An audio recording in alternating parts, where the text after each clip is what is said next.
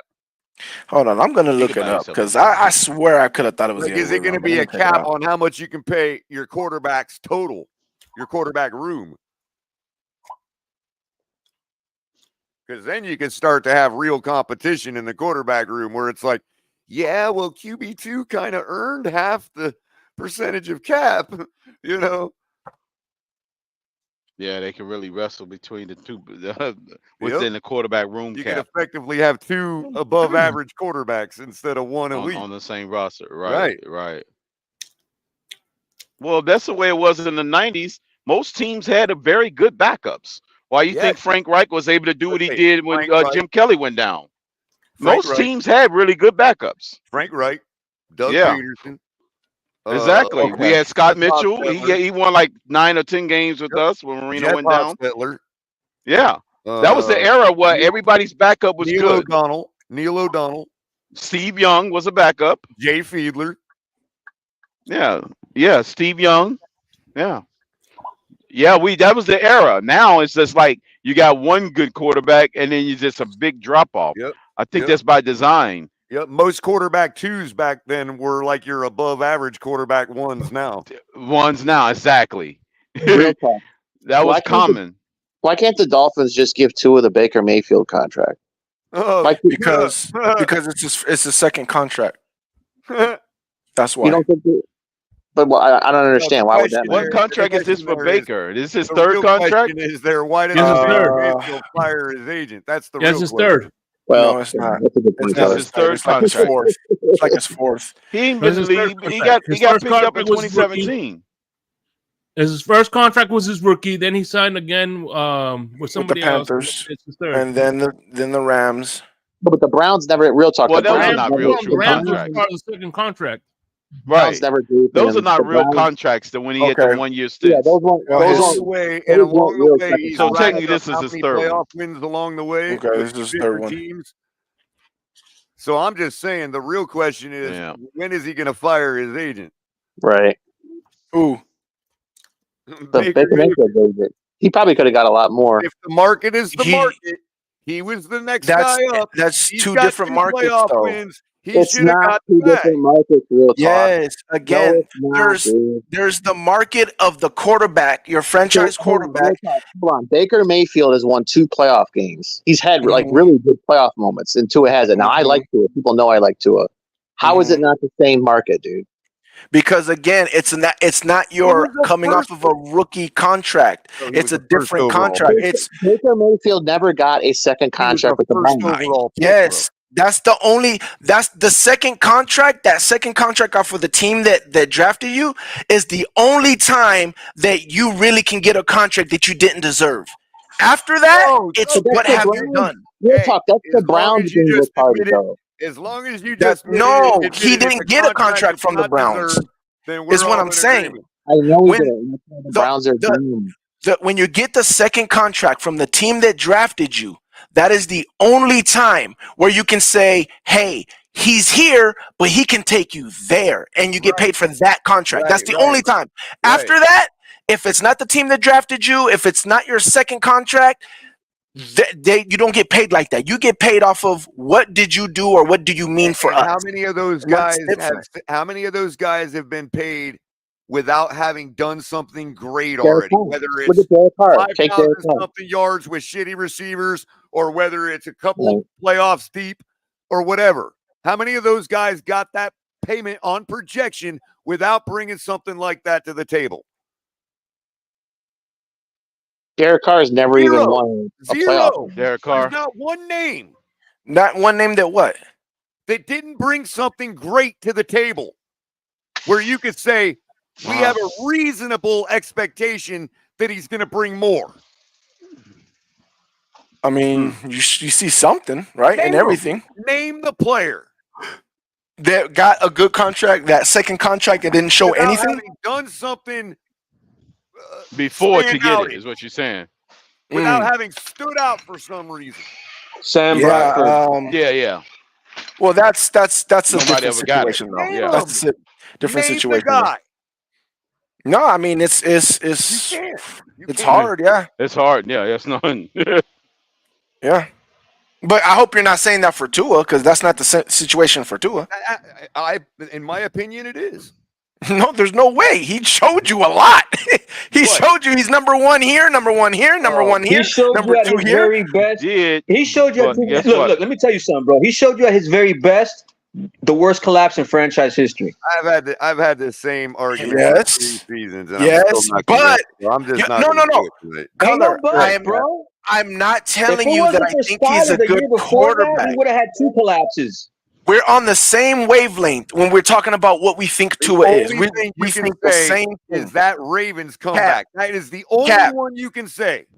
Cap for life. We're on the same wavelength when you say the biggest collapse and all that. We're all saying the same thing. I get you. I Yeah, hear but you're it. trying to Could be what's justify the really numbers truly with a holding new him back. contract. Why It just they doesn't really make sense. Very good. I'm It's like not. you're trying They're to trying to avoid put a failure, December bro. clause in his A contract. very That's good different. Anybody ever performance thought against about that? Buffalo in I'm the not. snow. I don't that know, gave man. I'm him just credit throwing stuff for, out but I'm there. they not still lost. justifying. Here's the thing. I'm not justifying it. I am saying that is what the agent is going to put on the table, and there's nothing. The appraiser's Hey, always going to try Griff's to gonna rip you say, off. And what I do you don't think need Griff's going to I say? need a Is that December what Griff clause. The appraiser's always going to try to rip you off. Yeah, the Yes, agent's definitely gonna always do that. So why this does it is matter? Why does it matter? The appraiser keeps I'm buying a house, right? And he says, this house isn't really worth 150. It's worth 400. Sorry, I'm not gonna be 2008. stupid. That's the no. 2008 Right, you're not analogy. gonna go buy a That is the $400,000 house This is 2008 that's housing really market worth 2 analogy. or Gives you 150. But that's You on feel me? Yeah, you. But that's on you. I'm not No, it's saying not. Chris Not Greer yet, it ain't. has So to. again, He yeah, doesn't. you go do Wait. that. I'm not saying it Chris. Beer, I'm not why saying doesn't Beer do the Chris. Baker Mayfield contract? That would be in the same wheelhouse. Why doesn't Greer And say, No, look, ironically, Josh, we no, have a they real don't want estate it. mogul as our owner. That's and what I Stephen They Ross don't made and want his I it, money man. at believe in real that him estate. and They Baker changed literally So have it the that's same probably views. for why. a reason, I bro. heard They somebody don't want say it. earlier, guys, I heard somebody say earlier that despite being a billionaire, Ross not wanting to is stupid. So I hear people Okay, he's talking a real about. estate mogul, Myself, color. He knows how to do business and how the right, because market I'm really thinking works. crypto. Here's If he is being stupid, well then hold guess on. what? He I made thought Ross got his money precisely from his 1 OnlyFans. billion other not stupid decisions. So You know what I check this mean? out, because I see Exactly. people talking about Trevor Lawrence in the comment section, right? Exactly. Here's the difference, and here's why I say that Tua's agent is acting the way I believe he's acting. Right? When you talk about Trevor Lawrence, right? They gave him a contract a year ahead. When you give him a contract a year ahead, they're saying, okay, you're patting us in the back by giving us a contract that we don't really need to be talking about right now because he hasn't even earned it. We'll pat you on the back by doing what they did with the guarantees and how they structured the contract and how they made it. Now it's really And not if that that bad were of a the case, contract. if that were the case, the contract would be signed already. Well, wait, that has nothing to do with what I was just Somebody talking about. doesn't agree with that, is what I'm no, saying. no. One of the two sides doesn't agree with that. No, you didn't hear what you didn't hear what I said then, because you're not. What I'm saying is the fact that Trevor Lawrence got the contract earlier than he should. That allows In his year agent three, to say, after year 3. right. That allows his agent to say, okay, we really don't deserve this, and you really haven't gotten anything to show this, but they're showing a little bit of faith by giving us this contract early. We'll give a little bit of grace by letting them bring that guarantee down and putting the stipulants in the contracts where if you don't do anything in the next 2 years, they can let you go and they're good. And that's fair. Right. But that's not the market. The market is guaranteed. Blah, blah, blah. The numbers. Million. The numbers are in the market. The guarantees is not really in the market, but the numbers are in the market. But because they gave grace, wait. People saying the market is the market because they disagree with you. No, I'm agreeing with them. because the market is the market, which is why he got the numbers Let of me tell the you market. something. Do you know how much the incentives were in the injuries? Do you know how much the incentive number was in the injuries? Hold on. Let me Injuries finish. is a part of the market too. Real Let talk. me Their let me value finish my in the point though. market is different than yours is what I'm saying. No, it's the same. But No, it just ain't. let me finish. I've heard So them all, bro. by them doing the contract earlier, they allowed to have the numbers in the market, but the guarantees is not really. When you look at the That's not guarantees, it's like really. it's not That's really not in the really market. But The I market get is it. just an incentive no matter guarantee how you market slice it. base, bro. Guarantees is On Yes, always injuries, yes. there. they just set a $58 million incentive injury base number, bro. But you let me finish so you can Who understand has what a I'm trying to $58 say. million injury incentive in their contract? They got that because they're giving You think Tua is grace. going to get Okay, that? real talk. Real talk. No, but Real you're not talk. letting me explain why. Okay, I So got what a I question for you. color? Wait, let me It'll finish. help me Color. understand what you're saying, bro. I'm trying to get there. But What you're I am not making saying is sense. they're giving them grace because they gave the contract early. In Tua's case, you're making us pay on the 5th-year contract. So no, I'm not giving you no grace. When it comes to the guarantee, we want a good amount of the guarantee. When it comes to the numbers, we want the market price. When it Right. comes to the negotiation, we're not giving you nothing because you made us wait all the way to the 5th year. So now the Well, negotiations who has is to be his agent tough. to They dictate what didn't the make market him is? do anything. He's not dictating the market. He's just not giving any leeway to the market. You get what I'm saying? Yeah, but you're Markets failing to are realize flexible. They why is it go that up we're and waiting down, 5 years? You're failing to realize that sideways. part. Why are we Well, at waiting least in 5 this years? case. Because you did not No, fulfill the part of your contract. I get you. I'm not saying it's bad that he waited 5 years. We're to this point because of the stuff that happened 4 years in a row. Yes, I agree. But now you're in this situation where Did the we get a agent says division out of those 4 years? no. But hold on, Okay, Josh. so real But now talk. you're Real wait, talk. caller. But now you're in that situation where the agent is saying we're on to his last contract. We know he can get hurt at any time, and I have to play this You got to negotiation remember, it's like fixed. this. I have to. It's Right. not. There is no You don't leeway. have to buy the junk. If I'm the Dolphins, that's how I'm approaching it. This is the 2008 housing It's thing. like you The real saying estate a car agent, the salesman real walking Exactly. estate, up It's a to me, bubble. the real Who just said walking up with 2008 me with housing? a car that That's I exactly can't what I afford, kept trying to preach saying for like you damn better near get it real 8 talk. now months now. because The it's real going to estate break agent, down tomorrow. the real estate agent is saying the appraiser is saying the market is the market, and you know what I can tell him? No, No, it's I very don't simple. agree with you. It's much simpler Exactly, than and that. that's gonna cause a big crash. What I And if just heard Exactly. the market what is I the just market heard though. was I've got a The market car. is what someone's But you willing to gotta pay. curb Tell you real spending. talk. Governments So if curb Jordan The Love spending. market signs is Businesses next what curb week, is the people spending. market are still the willing market if It's to just Jordan pay. Love normal. signs? Let me know when I can speak. If If Yeah, Jordan everybody Love color. Now, signs, okay, is I the got you, market still the color. market? I just want to say that it's just not the market. Just not all inclusive of the NFL. Businesses practice austerity. Governments practice austerity. If they want to curb spending, they have a right to do so. They can't just say one league get to have runaway spending and the Right, other one don't. right. I mean, they And have a here's right the to curb simple spending in their league if they want. and here's the what do you simple mean by curb analogy that spending? drives that home. Cap it. They're gonna cap it. If you walked up to By me with a capping, when they car and use a told cap, that's me, curbing spending. if you walked up to Yeah, me well, with a they're not in car that and told me situation. that this car, for the first time in this car's life, it's ran for a full week, you better buy it now at an inflated price because it might break down tomorrow. Yeah, did you just say that they're So not in what that situation That's yet? Did you literally just what say you that? just said they would say. you You got to get the guarantees now because he might go out there and not be able to complete a 17-game season. Right. no, it's not. It's not. It's That's not what the you same just thing. said. No.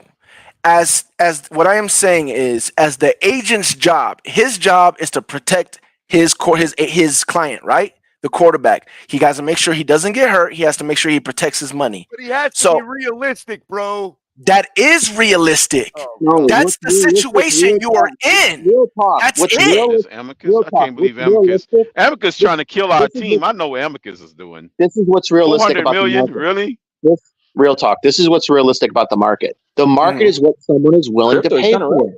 $250,000. It's what someone's willing to pay. Real talk. That's not true.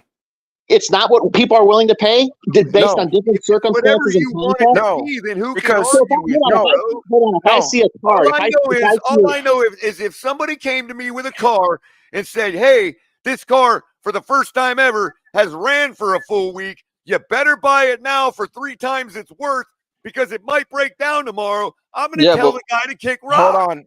Josh, I can lease the car for a year, Josh though, bro. Allen. If I It's a want to. limit. Hold on. That's anti-limit laws, color. Josh, the Browns were willing to pay Watts 200 and something mil fully guaranteed. Is that the market? Yes, depending on the It's circumstance. not the market. What someone is willing to. It's 46 million, so they're in that range. They stretched out their cap space the way they did. How long ago was that? Real talk. I'll give you an example. That wasn't the range back then. That was 2 years ago, bud. It's not that far off at all. Bro, that's not the market. No one's getting it fully guaranteed. And that's why it's going to get capped because of that mindset right there. But but that's not the market is the point. No one's giving fully guaranteed contracts. Yes. Real talk. How do you determine how much a Dan Marino rookie card is worth? How do people determine that? That's not the same thing. It's literally the same thing, real talk. No, it's not. Here's the thing. When you're talking about sports, right, there's more factors like health, playoff performance, everything, but it's the same thing. So when I see the Dan Marino rookie card, real talk, I might say, man, I want to pay $300 for that, right? No. We're correct? That's No. not okay, real talk. Josh, what I'm saying is you're trying to put real life situations into an NFL quarterback contract situation. It is not the same rules. Why isn't it? Period. Because that's not how it works. It's the same reason why they stopped giving. Negotiating is negotiating. A pawn shop and it's the same thing, bro. There's a reason why they stopped getting rookies those big contracts, right? Sam Bradford? He was the last one to get that rookie contract, right? Where they just paying him big money, right? They stopped. They stopped doing that. Say Sam Bradford. Well, what if Brock Purdy decided? Who was it? Sam Bradford? Who was it? Sam something, right? Exactly, color. He's up for contract too. So hold on. You're thinking of the guy from the Raiders. No, the Rams. No, it was the Raiders. The guy that gave his ass. No, remember the guy from the Raiders? The last Randy Moss. Right. No, I'm talking about Russell. No, I'm talking about the dude from the Rams. I'm talking about the dude from the Rams. What year was that? What if Brock I Purdy don't remember. decided out of the blue to Yeah, it was hold Russell, in? man. Wasn't Sam Bradford? Jamarcus Russell. That guy, Kurt No, Russell. Jamarcus Russell. You might be talking about Jamarcus Russell, but Sam Bradford was the last dude to have a rookie contract that was like a big rookie contract. What if? And they changed it. Yeah. What if? Did you hear my question earlier? What if a second ago? Brock Purdy decided to? What if Brock Purdy decides to hold in out of the blue all of a sudden? Then he decides to hold in. And does he get $1 zillion? What year is he in?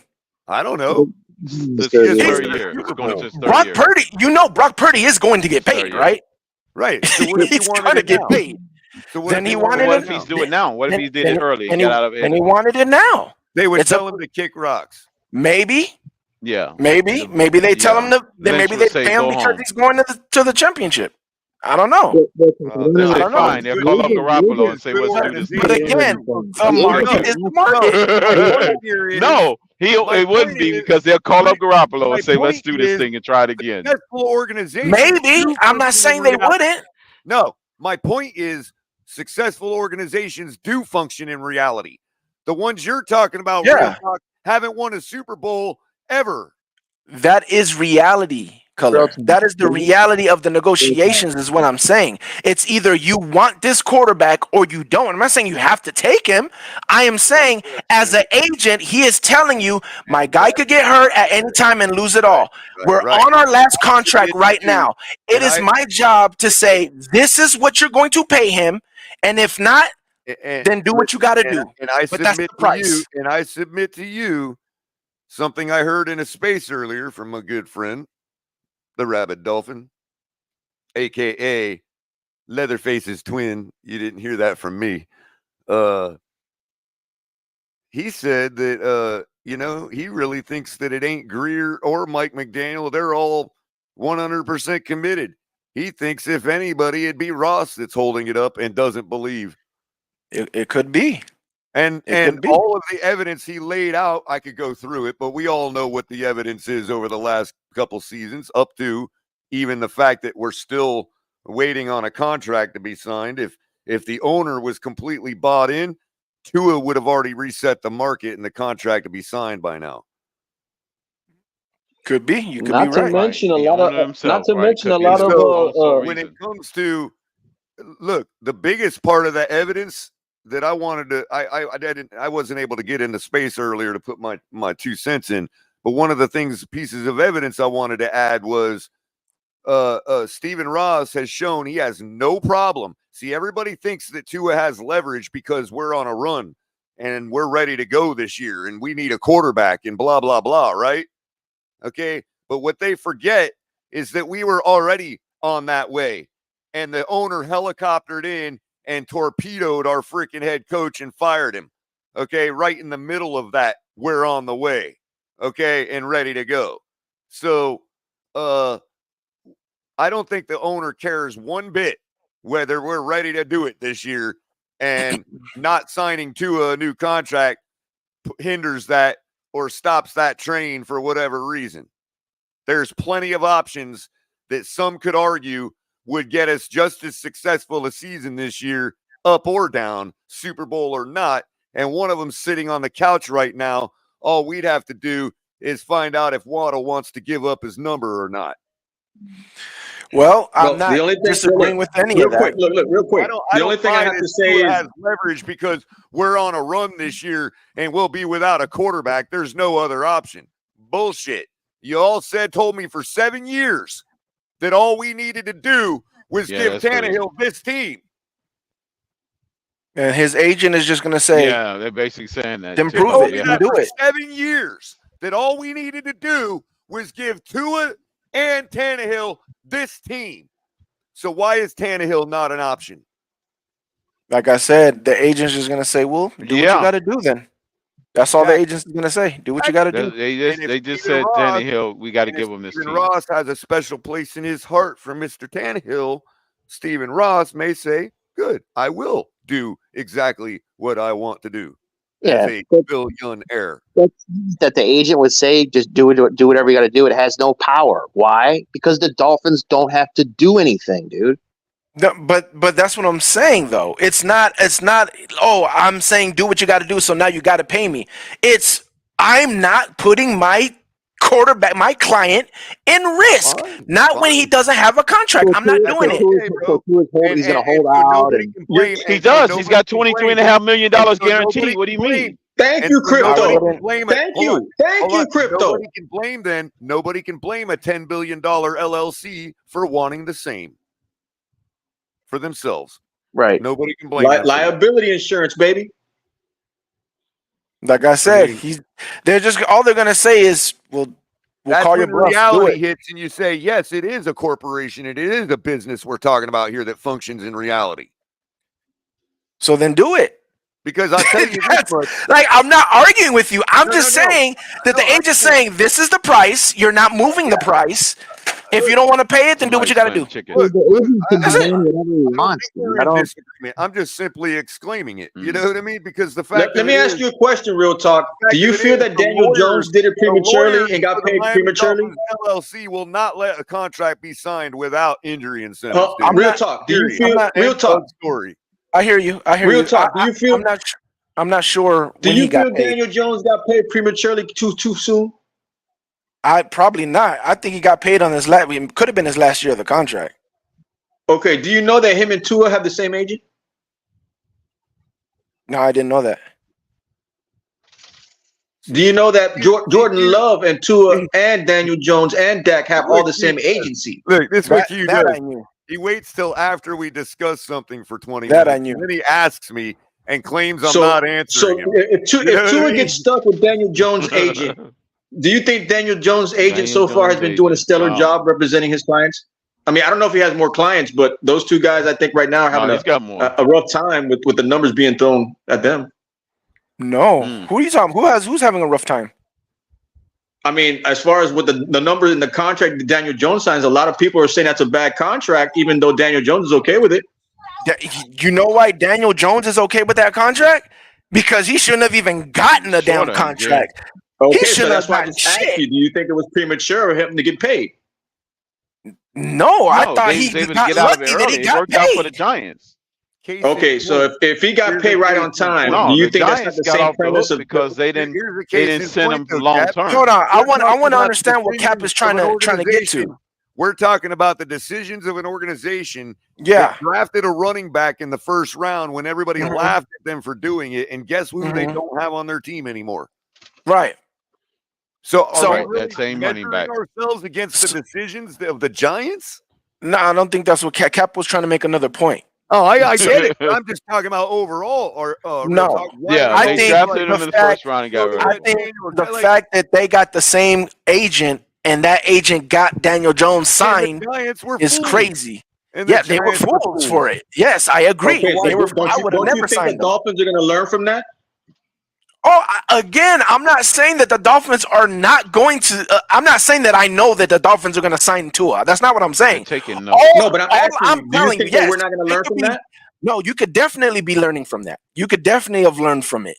I'm saying, all I'm saying is what the agent is saying. That's all I'm saying. I'm not saying what you guys are going to do. All I'm saying is what that agent does. You guys want to get some insider information? No, I agree This is with what you. the agent's We saying. know exactly This how is the athletes number, bro, and that's it. We're not we moving. already And that's know it. how athletes first rolls. That's what we're trying to say. I don't believe So- they're going to get away with it here. No. Well, that's what I'm saying. So, the agent is did just you saying we'll guys- call your bluff. Did We'll you see. guys see the Mike Florio report about as far as the NFL like really considering not collusion but like a joint venture as far as like putting a stop to all this madness with the numbers being thrown out with the quarterback numbers? I mean, if you're hearing stuff like that and it's not going to go through the NFLPA, that tells you how much power they have, bro. I It'll go believe through 'em, I but- believe that they're seeing a lot of teams getting themselves stuck, just like again with the Sam Bradford situation that I was talking about. They saw a lot of teams that were paying for these rookie quarterbacks because of where they were at in the draft and what their Stuck in projection quicksand. was. Yeah, and they were trapping themselves and just it was bringing the teams down. And they said we got to stop. We got to rectify Sounds that familiar, because right? teams are messing themselves up by doing this. So we got to find a way to protect them so we keep teams good and keep competition and all that stuff. So that's how they did what they're doing now. Now they're seeing the same thing where it's like there's a lot of teams that are getting stuck in a situation like you guys are, which is we're not sure. And the agent's saying, well, be sure or you don't have a quarterback. So it's up to I you. know who it was. I know who it was. I remember who it was now. Matt Stafford has now said, depending on what happens because of all these quarterbacks, he wants to go back to the table with the Rams now. Matt Stafford. Yeah. Then I The could see guy him we saying could have that. picked up this offseason if we would have done Matthew Stafford was never with the Rams. Matt Stafford?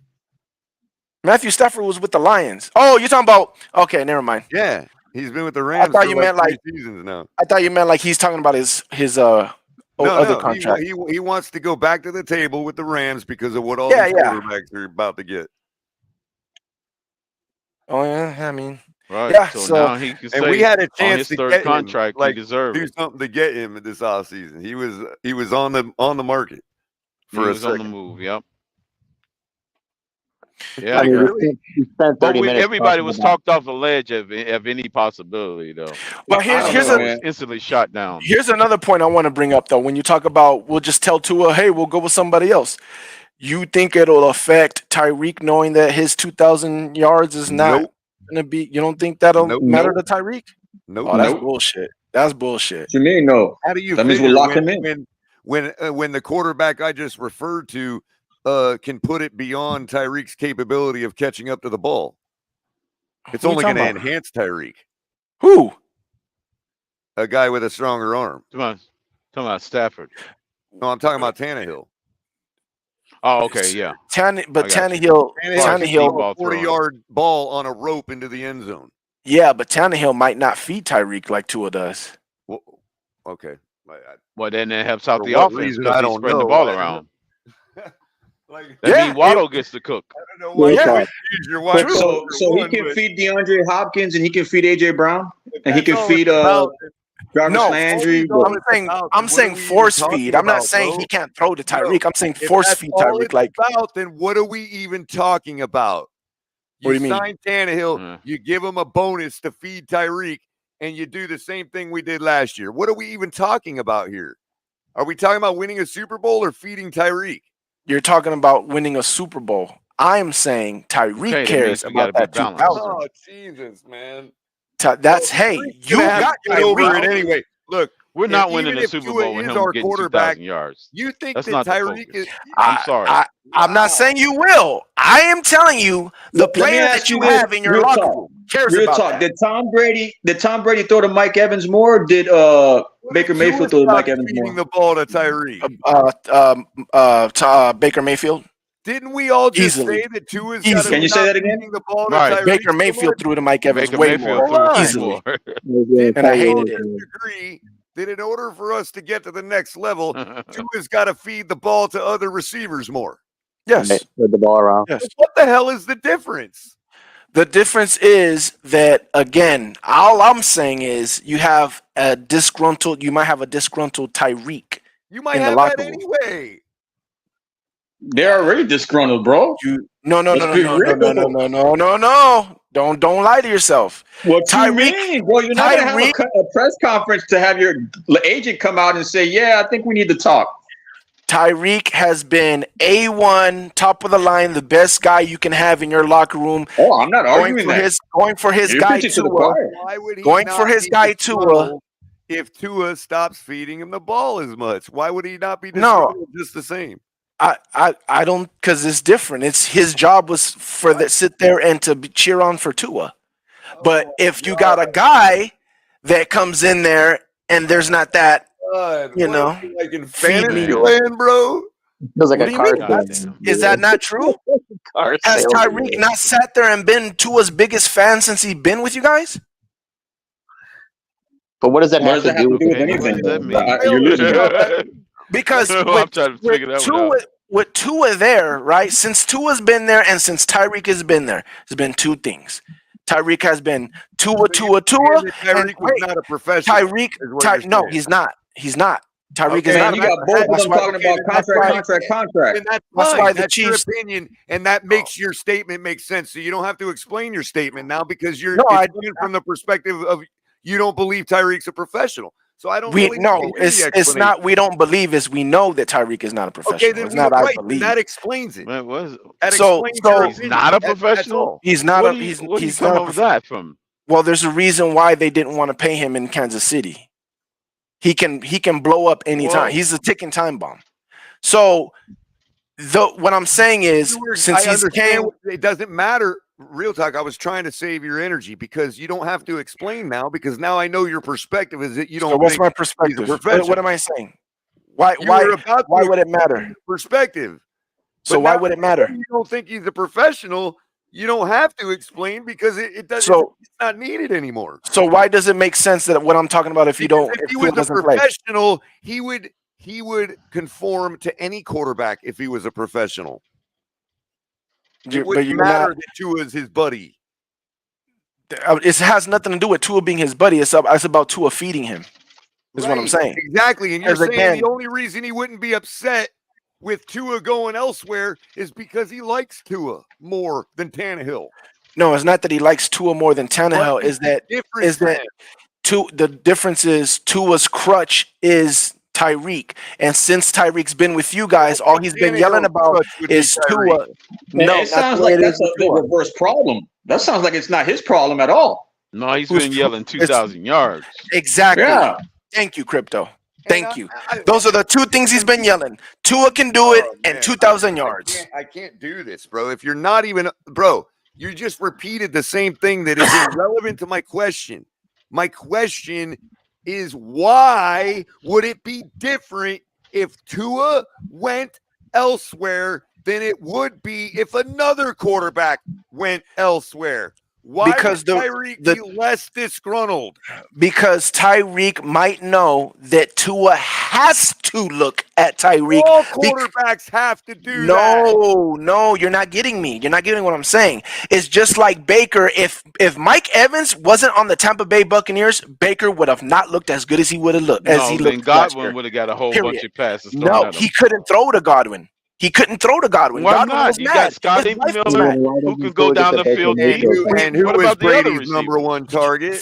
First of all, we don't And have Scotty who was Miller no more. Brady's number one target? Hold on. The reason why he couldn't throw to Godwin is because Godwin is number one target. Was Godwin. Oh, was it? Yeah. Oh, okay. That's weird. Yeah, he's right. Yeah, it was Godwin. But Baker can't throw to Godwin. So did Godwin get Godwin disgruntled takes when Baker started throwing to Evans. Yes, his wife even got into it and everything. So why would So- Tyreek not get disgruntled if the coach said, "Hey, Tyreek, we're going to force Tua to throw to other guys"? Because he knows Tua's still gonna throw to him. Is what I'm saying. He has to. Okay. He has to. So we're not. We might as well just kiss the season goodbye then. He has to, again, that's my opinion. I feel like he needs Tyreek. He has to. He doesn't trust anybody else to get open. He doesn't feel comfortable throwing to nobody else. No, most quarterbacks can use Tyreek. Right. Needing and using are two different things. That's what you're not understanding. No, it is what I'm Tua- understanding is Tua why would needs- Tannehill not use What about Tyreek? Jalen Waddle? I didn't say he wouldn't use Tyreek. He would just definitely wouldn't. use Jalen Waddle. Yeah, he would use Tyreek, but he would use Jalen Waddle. He would use your tight end. He would use And I A-Chain. bet you Tyreek would still get 1,800 yards. Maybe, but that's what I'm saying. Maybe instead of he's gonna get that with Tua. He's chasing 2,000. He wants Nobody else is 2,000. going to get anything. I'm not disagreeing with you. Tua has I'm just telling you why Listen to what I'm selfishly saying. Tyreek would be Listen to what I'm mad if saying, Tua real wasn't his talk. quarterback. Is what I'm Listen to saying. What I'm saying. Okay, and this is my problem with Tua. He would be okay? mad. Tua I would believe have so. to take from Tyreek to give No, to others. I don't know if he's Tannehill can give to developing to that others kind while of player. still giving the same to Tyreek. That's my Yes. point. Yes, I agree He's with a you. better quarterback. I agree with you. So then why does Tua think he can say go find somebody else? Because I don't think he will get close to Why is it gonna 2,000 make with Tyreek. Hill I mean, with more Tannehill. disgruntled? Because Get that 2,000 out of your head, bro. We're not doing that 2,000 again, man. It's about the team. I understand. Crypto. Who brings up 2,000, Crypto? The only reason it would make Tyreek What? more disgruntled. Who brings up was 2,000? Listen, the only reason it would make Tyreek Tyreek. more disgruntled Exactly. is because of what you said. He's not a professional. He wants his 2,000. He knows what Tua is probably He's his best not option. getting to it. get 2,000. Get that out of But your he's still head, not bro. gonna He's not get going it. to do it again. Right, he's He not has going to the get it same though. chance Even with of Tua. getting it with any other. I You don't- got I'm not- Johnny Smith. You got I'm not- another running back on the squad. You got another receiver in OBJ. You think that's going to happen now with Waddle wanting to get more recognition after getting paid? I'm not disagreeing with you guys. I am saying in Tyreek's mind, he knows the best chance of getting that No, in 2,000. Tyreek's mind, he knows to go along with the get along so he can get Right, paid. He knows. I know what you're saying, real talk. He knows Tua sucks. I don't want to say that. I'm not saying that. I'm not And it's saying my that. hold on. In Tyreek Hill's mind, he thought tackling an OnlyFans model was a good idea. So what difference does it make? Allegedly. Yeah. Pretty much. Ain't no allegedly. And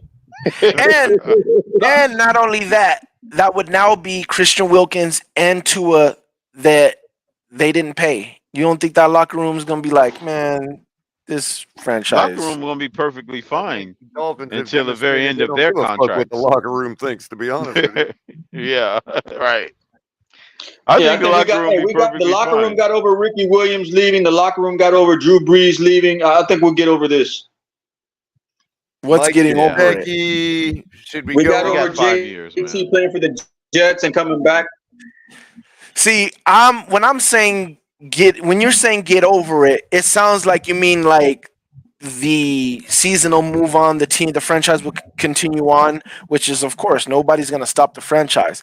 What I am talking about is, in my mind, if I'm a Dolphins fan, I'm thinking we're building something here. We're building a culture. We're building something towards a Super If you're Bowl. thinking like a Dolphin fan, you're not What gonna do you mean building? commit. That's different. If you're thinking like a Building Dolphin or fan, good, it's you're not already gonna finished. commit Hold on, prematurely, Cap. bro. Culture's a Cap. finished For product those already. that plan to clip me because I said that he knows Tua sucks, I was steel manning Real Talk's position. That's what Real Talk should have been saying. I'm not the one that said that. I was putting words in Real Talk's mouth. For Trying those to. who want to clip me saying that Tyreek thinks Tua sucks. But what I'm saying is, I feel a like logical explanation for Real Talk would have been Tyreek thinks Tua sucks. I just think he knows that he needs to rely on Tyreek, and he knows But that the culture is built. I think there's a false premise. We're in the third year under McDaniel. The culture is finished already. The culture. It's already been built. It's not an ongoing thing. It's already I don't think finished you product. have a culture. Bullshit. I Sex, think drugs, it's and a rock and conveyor roll. belt culture. I think they're building a conveyor belt. I can't. I'm not even gonna say that. I can't even hate on I it. think we're doing the same thing the Chiefs, the 49ers, and the Patriots have always done. And we're building a conveyor belt West Coast system that we could plug anybody or anything into. That's what we're doing. It's plainly obvious. I like what Crypto said. He's said it for over a year now. By the that way, he's already accepted Tua as a really good regular season quarterback. Yeah. But to fully accept him as a franchise quarterback, he has to play well in the playoffs. Well, that's just fair. a simple way of saying it. By the way, real talk. Exactly. Listen, there's a way, and you Those are might facts. You might want to get with a guy. I don't want to speak for him, so I won't say. But there are people that can help you. Like I noticed you have like the little sound waves coming out of the speakers on your front graphic there. Mm. See what you hold on a second. Let me switch off my camera real quick so you can see this. You see what my avatar is doing as I speak? Oh yeah. How it bounces with my voice and the volume. There's a way you can make those little graphics do that and follow your voice. That would be really killer. Nice. It's not that hard to do. I couldn't relay it to you. You'd have to get somebody to instruct you. I could figure it out if I wanted Yeah, to. knowing that there's a way to do it, I'm sure you could Yeah. figure it out. Yeah. It is possible though, for sure. Yeah.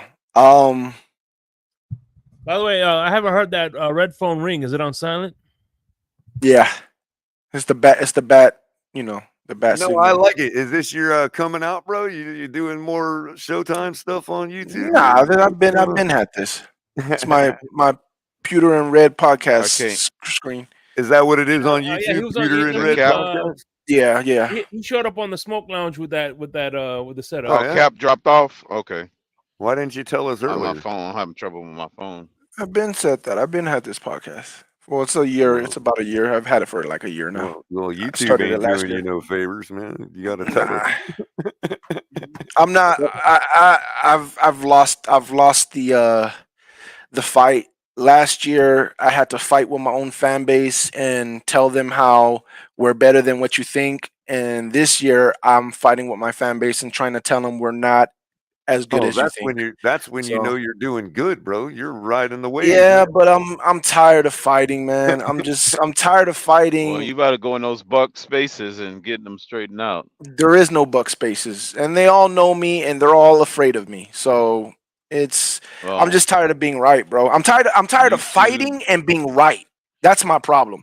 Because if I was fighting and being wrong, then I would have something to strive for. But I keep fighting and being right just to fight, and people act like I don't know what I'm talking about still. And it's like, you're never gonna learn. So I'm tired of it, bro. I've been doing it since 2012. I've been doing this YouTube shit, and I will say from like 2012 to like about 2019, maybe 2018, I've been wrong. But I buckled down. I try to figure out why I was wrong, and I try to tell these people all the time: if you have a channel, it's the best way to learn football, because by having a channel and speaking your hot takes and what you think, you're forced to remember it. And I think that's what a lot of You're fans also forced to check problem it. is. Right. And a lot of fans' problems is you have the hottest take and you'll say this, and then the season's over, and then you go into the next season and completely forget what you were wrong about, why you were wrong, why you even thought that. But if you have a channel, it's on wax, and then you realize why you were wrong, what made you think that, and then you don't fall into the same traps you did the year after, and that's how you get better, and that's how you start figuring shit out in football. And the thing of it is too, though, if you're just genuine about your, like, if you always come from, my whole thing is, I don't ever mind being wrong if I'm coming from a place of education, bro. There is nothing wrong with it. Quite the contrary, I embrace being wrong if I educated myself, Same. formed an opinion, and then later was found to be wrong. I embrace that. Same. You know, I tell people all the for time. It's a learning experience. Well, for example, what happens is you go, when you carry yourself that way, yeah, you could go back and find points where you were wrong or this or that. But you start to generally get to be about 65%, which is all anybody could expect without any inside knowledge. You know what I mean? And I tell people all the time, bro. I say, because a lot of people think when I go in these. Go ahead. Well, the other thing, real talk, is like when it comes to Tua, people have said, "Oh, you were wrong, this or that," and wanted, when they used to do that apology letter thing. You know what I mean? And it's like, look, yeah, there's have it all nothing I've said about typed Tua out. that's I'm been like, wrong. damn. I Apology said letter. what he needed to do to improve. He did those things. He improved. I never said he wouldn't do those things. He did those things, and then he improved. So how was I wrong? When I go in spaces, people think that I'm trying to like pump my chest out or trying to talk trash about a team, and I tell people all the time, like, bro, I strictly just want to talk football. Like, I like talking trash, but if it hurts your feelings, we don't have to talk trash. We could just talk straight football. And I debate people, like you said, Color. I debate people to try to learn. Like, I don't debate you or debate anybody, and because I think I'm right and you're stupid and you're wrong. I want you to prove that I'm wrong so I can learn and say, oh, okay. Now, the next time I go into a debate with somebody else, now I know that take is wrong because this guy proved it to me. And now I'm going to debate with my chest that point. And now you tell me if I'm wrong. You know what I'm saying? I'm just trying to get more information. And people ironically, my goal is only ever to at least get to a point where, look, if I can't agree with your opinion or you haven't convinced me, I want us both to get to a place where we're both making a logical, opinion, one that's not a fallacy, logically speaking, that's not irrational. And that way, at that point, you can say, okay, now I still disagree, but your opinion is logically sound, so we can move on. That's more important to me than actually understanding somebody's opinion sometimes, because a lot of times I understand what they're trying to say right away. I'm just trying to help them discard all of the fallacies so they can get it to a point where their opinion is not irrational. Yeah. That's again, there's so That's much all to it is for me. You could there's so you much. could hate what I'm saying, but at least tell me why with a logically sound And syllogism. You know what I mean? You know what what's crazy, Color, is that I've learned so much about football and I've watched so much film and been wrong about so many things that now I'm right about a lot of things, and I've known so much. And you know what the biggest thing that I learned is that we really have no idea how things is going to turn out. That's the biggest thing I learned. And I'm really close to being right about a lot of things. And a lot of times is because I tell people, I don't know. I If you think think about it, that's probably Color, what aggravates me with the people that bring it to a personal level and start with the ad hominems, because it's like, if you're just going to throw ad homs at each other, then neither one of us really know how everything's going to turn out. The entire team, God bless us, could, that's why I say the plane jury's might still not out. make it to the runway is all I'm saying. We don't know anything can happen, man. I mean, the more, like I said, if you have a YouTube channel, right, and you, especially if you have like a group, people in the comment section, and you're giving your takes, people are gonna remind, especially the haters are gonna remind you about your takes that you were wrong and this and that. So you're forced to remember things, and as long as you remember things, and that's why I love coming onto these panels, right? That's why I try to go into spaces which I always get kicked out of, but I'm never like, oh, nah. I try to come into spaces, and if you notice, everything that I've done here today has not been you're wrong, I'm right, you're right, or I'm wrong. It has always been I'm not saying that you're right, I'm not saying that I'm right. All I'm doing is flipping over the other side of this coin so you can see what potentially it could be. I'm not saying that's what it's gonna be. I'm saying that if you flip the coin, because a lot of fan bases, me including, when I started off, that was our number one problem. We just looked at the good, everything good. Oh, what could go right? What could go right? What could go right? And then the season happens. How did we end up in this place? Because you didn't flip up, you didn't flip any of the rocks, you didn't look under any of the rocks, you didn't flip the other side of the coin and see what could go wrong. Just stuck your Once you head in the sand. yes, Why do we once you keep start losing doing to that, Tennessee? Because of matchups. Look at each of the matchups. Maybe they just match up against us well. yeah. They could be a terrible team. They could be a good one. And we just lose to them. sometimes it's just football. Plain and simple. Right. Sometimes you're just gonna lose a game that you should have won. It's football. It's football, bro. Shit happens. Like it just is what it is. And some people, again, numbers are great to get a ballpark, but don't look too much into numbers. Check the tape. Tape won't lie. Check the tape. That's the biggest thing I could say. Check the tape. You will know everything about your team on tape. That and another big thing that I learned to learn about your coaches and your GMs. What kind of coach, what kind of GM do you have? Do you have a GM that's going to lie to you? Do you have a coach that's going to lie to you? Do you have a GM or a coach that's going to tell you like it is? Do you have a coach that's going to protect your players or throw them under the bus and protect themselves? All that stuff, all those vibes and how a person is will tell you a lot. I have been, no lie, I have been right about so many draft picks. And all these beat reporters, all these insiders, all these are consistently wrong about my Bucks. And I am consistently right about my draft picks. What we need, what we're going after, who we're going to get, who we're not going to get. Why? Because I know my GM. I know exactly how he thinks. He thinks exactly like me when it comes to football. He don't want no. We had what was homeboy's name? The defensive tackle for the Eagles. That they got like 2 years ago, I think. That was like that's a beast. He had that situation where his homeboy was they were racing and his homeboy killed somebody. I forgot what his name is, but he was a really good defensive tackle. Yeah, from the Eagles. He's a young no, he's a young stud. They just drafted him like 2 years ago. Jordan Davis from Georgia. No, the one after that. Oh, Jalen Carter. Yes, Carter. We had a chance to get Carter because he fell to us. And I was telling Buck fans, if he falls to us, because, he had that situation, so they didn't know how far he was going to fall. I was telling Buck fans, bro, stop talking about him. We're not going to get him. Jason Light is not going to touch him. He's bad stuff. He's not going to touch him. I promise you. He fell to us. We passed on him. I know my GM. So if you can learn those things, you're going to know a lot more about your team. And that's why I know a lot of people don't like him here. Yeah, but see, well, that's why I like TD. TD turns every rock that's possible to turn. The important thing that you're doing, real talk, is not so much paying attention to what the executives are doing or whatnot. Is you're forming your opinion based on the patterns you see of the decisions they make. Yes.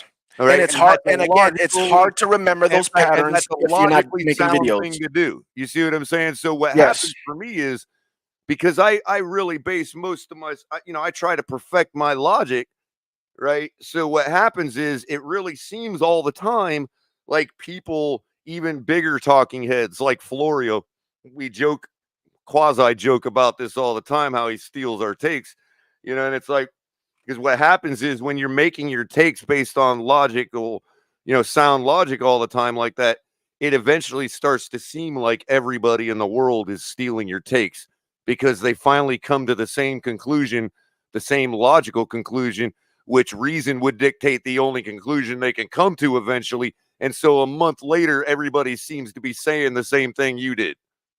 Mm-hmm. Which happens all the time, and it makes you think everybody's stealing your takes. I mean, that's how you know you're doing right. That's how you know, like, you're being logically sound most of the time, is when it seems like everybody's stealing your shit. Because it takes everybody about a month to finally land at the same thing that your logic already landed you at. If it doesn't, then it doesn't. And like I Yeah, say, but you could be logically sound and still be wrong. no, That of is course, possible. Logic of ain't the course. end all be all. I'm usually the other way around. I'm usually my shit does not make any sense, but yet somehow I end up Yes, right. I know this. That's why that's why you and I always buck heads. But again, it's because I see it's like saying I see the game within the game and I know the game within the game. So I try to explain it a certain way. And people, because I'm already taking a certain route, people just, he don't know what he's talking about. But if you let me explain, you would probably hear a much more irrational takes from me if we were talking on a private phone conversation. Not because I'm being fake, but simply because the whole world expects you to be very careful about what you're saying, and otherwise they'll put words into your mouth and stuff like that. So I may make a more irrational take if I'm, chopping it up with the boys at the bar. You know what I mean? right. The truth is, some people can't handle. And so I still take those things into consideration in my mind. People Yeah. just don't know it because I don't show that publicly, simply because people would take that out of context. Yeah, For I can't do that. Well, for example, to this day, I've never said that Tua is not the guy or not going to be the guy or anything like that. Everybody thinks I have, simply because they don't understand this. And I'm going to ask you if you can see the difference between these two statements. Okay, I am not convinced that Tua is the guy. Okay. Right? And the other statement is, I am convinced Tua is not the guy. You are convinced that Tua is not the guy. Right. Both of those statements are different. But a So lot say of the first one again. I am not convinced Tua is the guy. You're not convinced Tua is the guy, and then you're Right. not The other convinced. statement is, I'm convinced Tua is not the guy. Okay. So yeah, you're gonna have to explain to me what the difference is. The difference is burden of proof. On the first statement, I'm not convinced Tua is the guy, says that because it says that it talks about the possible knowledge. Now I the could burden have. is on the other I'm person not to prove that convinced he he's is the guy, right. and I'm saying that puts the burden of proof on the person that saying he is the the guy. Right. That places If a I burden that say switches it. I'm convinced he's not the guy, I am assuming burden of proof. I am saying I'm convinced he's not the guy, and here's why. I would have to tell you why. I got you. Okay. So if you I get don't what you're put the saying. convinced part and you just say, I don't think Tua is the guy, as opposed to I think Tua is not the guy. Right. Those are two different statements, but they get conflated all the time. When I never What- said the latter, I have only ever said that I'm not convinced he is the guy. That's totally different than saying he never will be. Right. I get that. For me, I use both of those, right? Because sometimes I feel like the audience that I'm speaking to is just not going to get it. They're not going to allow me to break down what I need to break down so it makes sense. And that's why I've learned that I can't be so nitpicky Right. with everybody and take everything so personal when it's obvious somebody's not understanding the nuance of what I'm saying. Because Right. here's the thing. It's no different than theism and Gnosticism. They're two different things. So in other words, Gnosticism speaks to what you can possibly know, and theism speaks to what you possibly believe, right? So an agnostic would say, I don't know. A Gnostic would say, I know. One has the Right. burden of proof, one doesn't.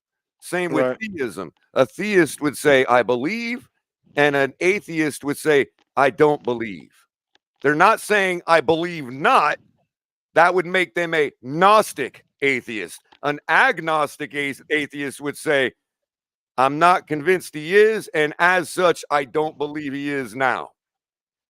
What I'm saying, H, is that I have a lot of reasons why I believe I am right, but I can't go into certain spaces and say something because they're not going to give me the chance. Because I could say something like, I think Derek Carr is a better quarterback than Tua. What?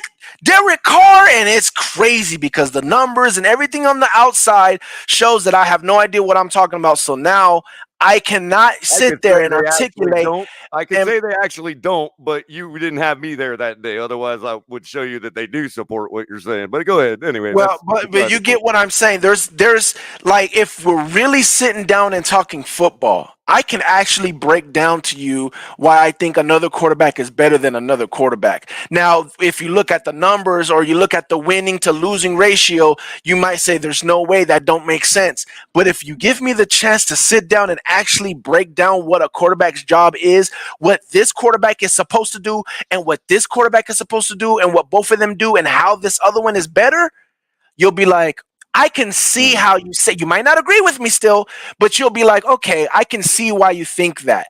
But a lot of spaces and a lot of places like, won't even give me that chance. Right, because your logic would be sound. Right. You could still be wrong if they went head to head 5 times in a row and right. I could still possibly be wrong. But if we sat there and said, I see what you're saying, I don't agree with you, that is way better and a more productive conversation than, bro, he don't know what he's talking about. He don't know ball. Get him out of here. He don't know ball. Get him out. You didn't let me, like, you're not even gonna let me explain? Like, well, here's the thing. Trying to learn?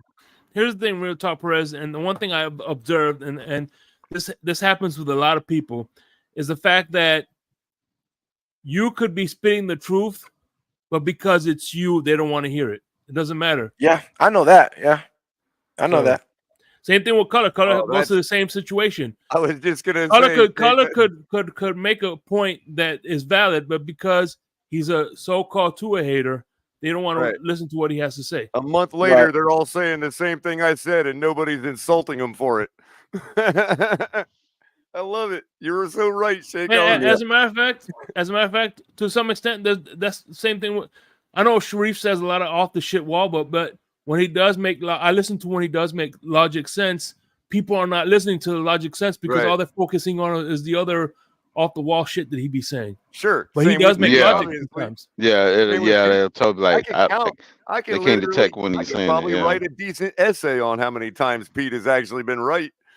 Right, but see, what this is that's a great example though, because there is a lot of times where Pete is right, but if it's like the opposite of me. If you let Pete explain himself, you're like, oh, he was really just shooting in the dark. He didn't really understand why he was right.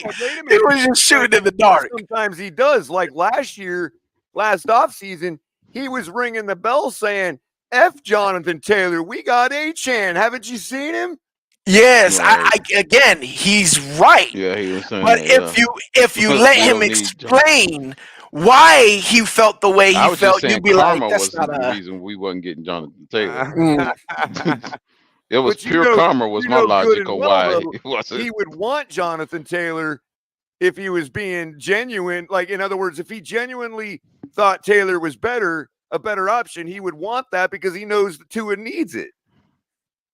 Yeah, but knowing Pete would say something like, and also I've seen so-and-so run backwards. He's better because I heard that running backwards will let you do this. He will say something crazy, bro. Here's how I know it's genuine, though, because if we would have paid Jonathan Taylor a bag, we wouldn't be in the situation to be able to pay Tua right now. That would work in Pete's favor as a Tua hater. Yeah, but again, still singing the praises of A-Chan and saying we didn't need to get JT. But it's not about being right. That's he just wants Tua to prove it without a lot of weapons like Jonathan Taylor. That's the problem with a lot of YouTubers, like a reason. He just wants to be right. He's cool. He doesn't. He blocked like 4 of my profiles because I was trying to talk to him. But don't well, yeah, true. But I mean, I hold my logic because I want to be right. But there's a difference between people who want to be right and want to learn so they can be right, and people that'll just lie so they can seem like they're right. That I don't like. I don't like. Don't lie so you can seem like you're right. That pisses me off. Like, well, yeah, I'd agree, but if I would just say this, if his logic, if his logic wasn't at least sound, I don't think he would necessarily have the audience base that he does. You know what I mean? right, and but that's Fair, great. you know what I mean? Yes, like we're and all rolling about 65%, bro. yeah, You know what I mean? I'm not saying he doesn't have any sound explanations of everything, because you hit the nail right on the head. If he didn't, he wouldn't have the audience he had in the first place. But again, it just depends on the person, right? If you could learn, why wouldn't you? And not only that, but if you are right, why would you be afraid of someone exposing you, or why would you be afraid of letting somebody on that you show that this guy doesn't know what he's talking about? Let me just show you that he doesn't know what he's talking about real quick. Why would you be afraid of it? But he don't really roll with the big panels and all that, dude. Like, let's be real, man. Not everybody is into that, man. No, he but wants he's to be able, trying it's to. his platform. He wants to be able to, He's assert his trying to. opinion. I mean, he's trying to. He's trying to have a whole bunch of people on the platform, and now he's saying that TD's scared to go against them and all the kind of crap.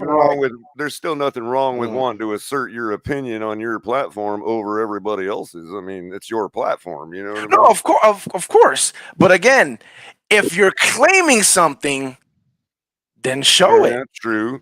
If you're claiming that somebody's scared of you and that you'll debate anybody, then debate anybody. We claim that here too, but I guarantee you there's an army of people that say I run everybody off here. Well, that's why I asked Shake, like, is this truly an open panel?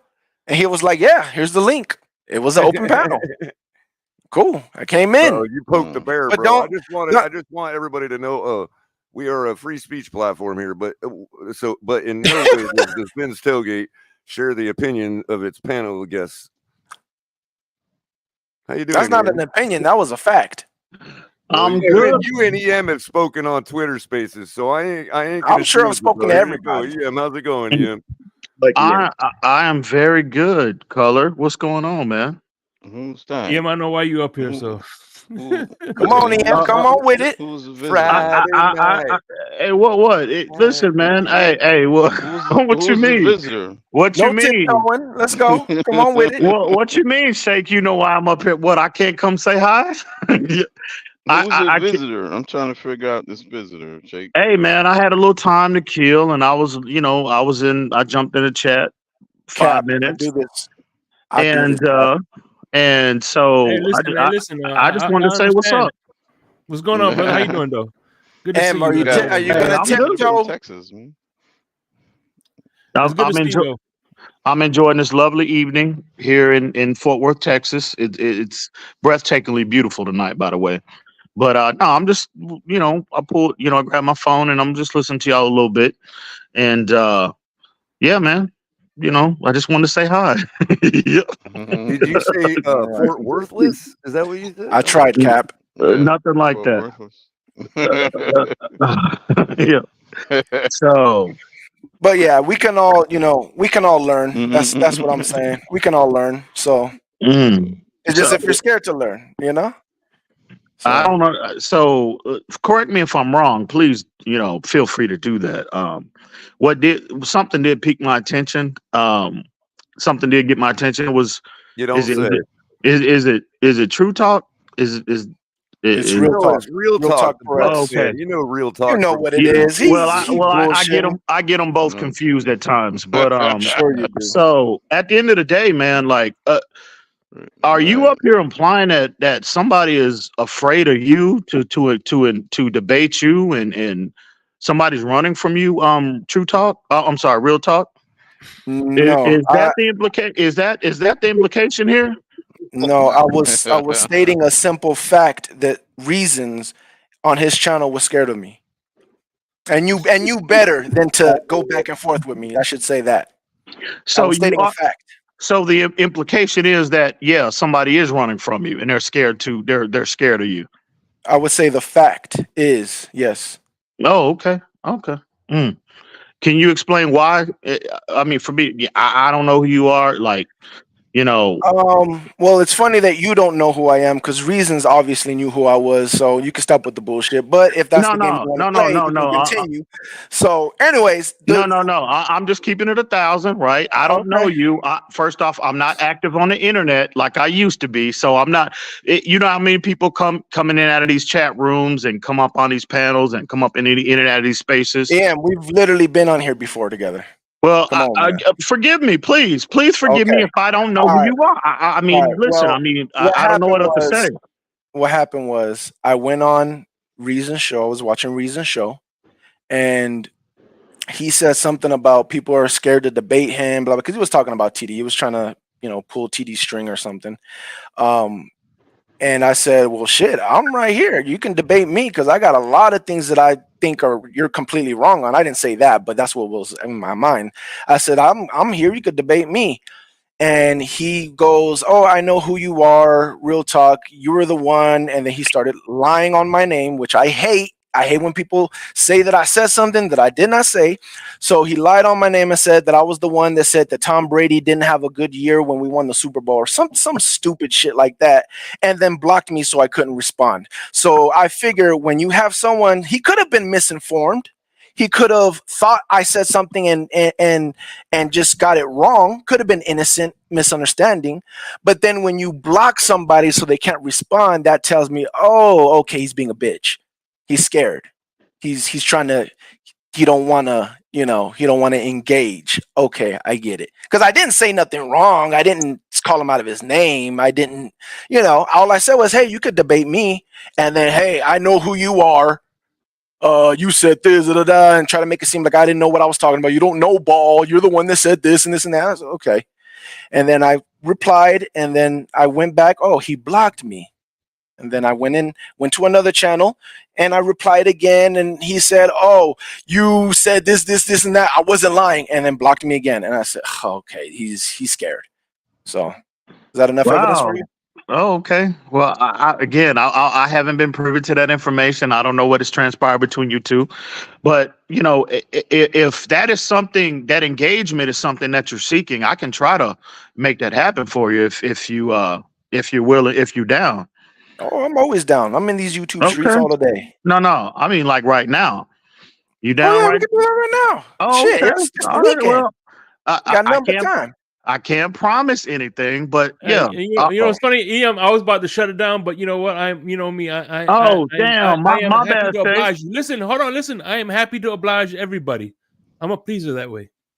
Oh, I would love we'll this turn this into color commentary really quick.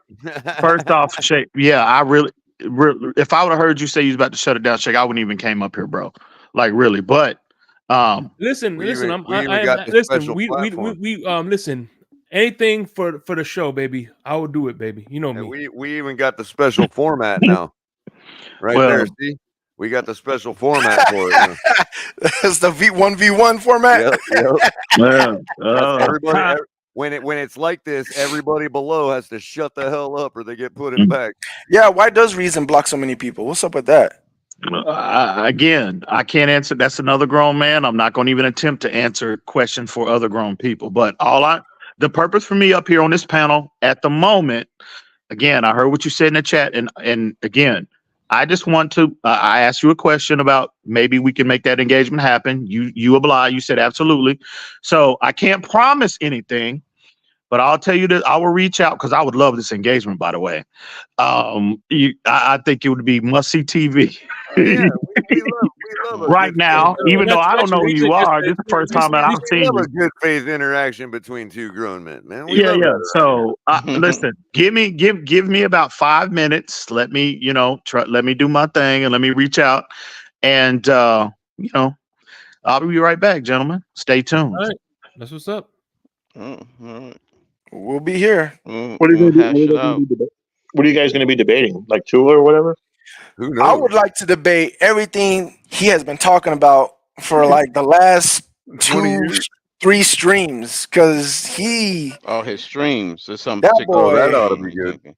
I mean, I'm not aware of whatever. I just want him to pick anything and just have him talk, and I'll be like, okay, there's a hole right there. There's a hole right there. You're wrong about this. You're wrong about. He's Oh, He is man. pretty good, man. He knows Hey, his listen, shit. I got my popcorn in the microwave. I just gotta hit So the we're start. gonna Hey, do this Shake, like can you we're gonna FedEx me do some this like popcorn? You FedEx me a bag, hold man. on, we're gonna do this like debate bro style with like you got like 30-second opening statements and Yeah, we don't even got to do that. Look, Color, Be the No, I we got got to no get the popcorn logistics straight now here. Goddamn it! and color. We need. we'll I finish need with a caramel, Q&A, cheese, super chats and only. theater butter. Crypto, I'm I'm not the And butter, goddamn it. That's all you're getting. listen, Butter.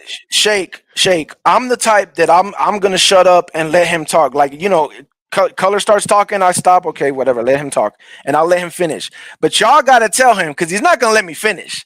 Y'all gotta step in and be like, "Yo, let him explain." Then, Well, God dang, like Jake is that's a all much I'm better saying. look, Be the moderator. Actually, hold on, guys, real quick. Reason's pretty good at that. Shake is a very, very Okay. respected for his moderation skills in this community by Okay. everybody, no matter who likes who as a player Because and all that. I don't do the Everybody whole respects yelling Shake's back and forth and trying to yell moderation. over somebody. I don't do that shit, bro. You go ahead and you grown men, go ahead and finish what you gotta say. Okay. All right, now let me say what I was gonna say. That Yeah, that's a simple. good format. That'll Yeah, work. as a matter of fact, freaking Sharif was saying, "Oh, remember what was he saying that I gatekeep or some shit like that."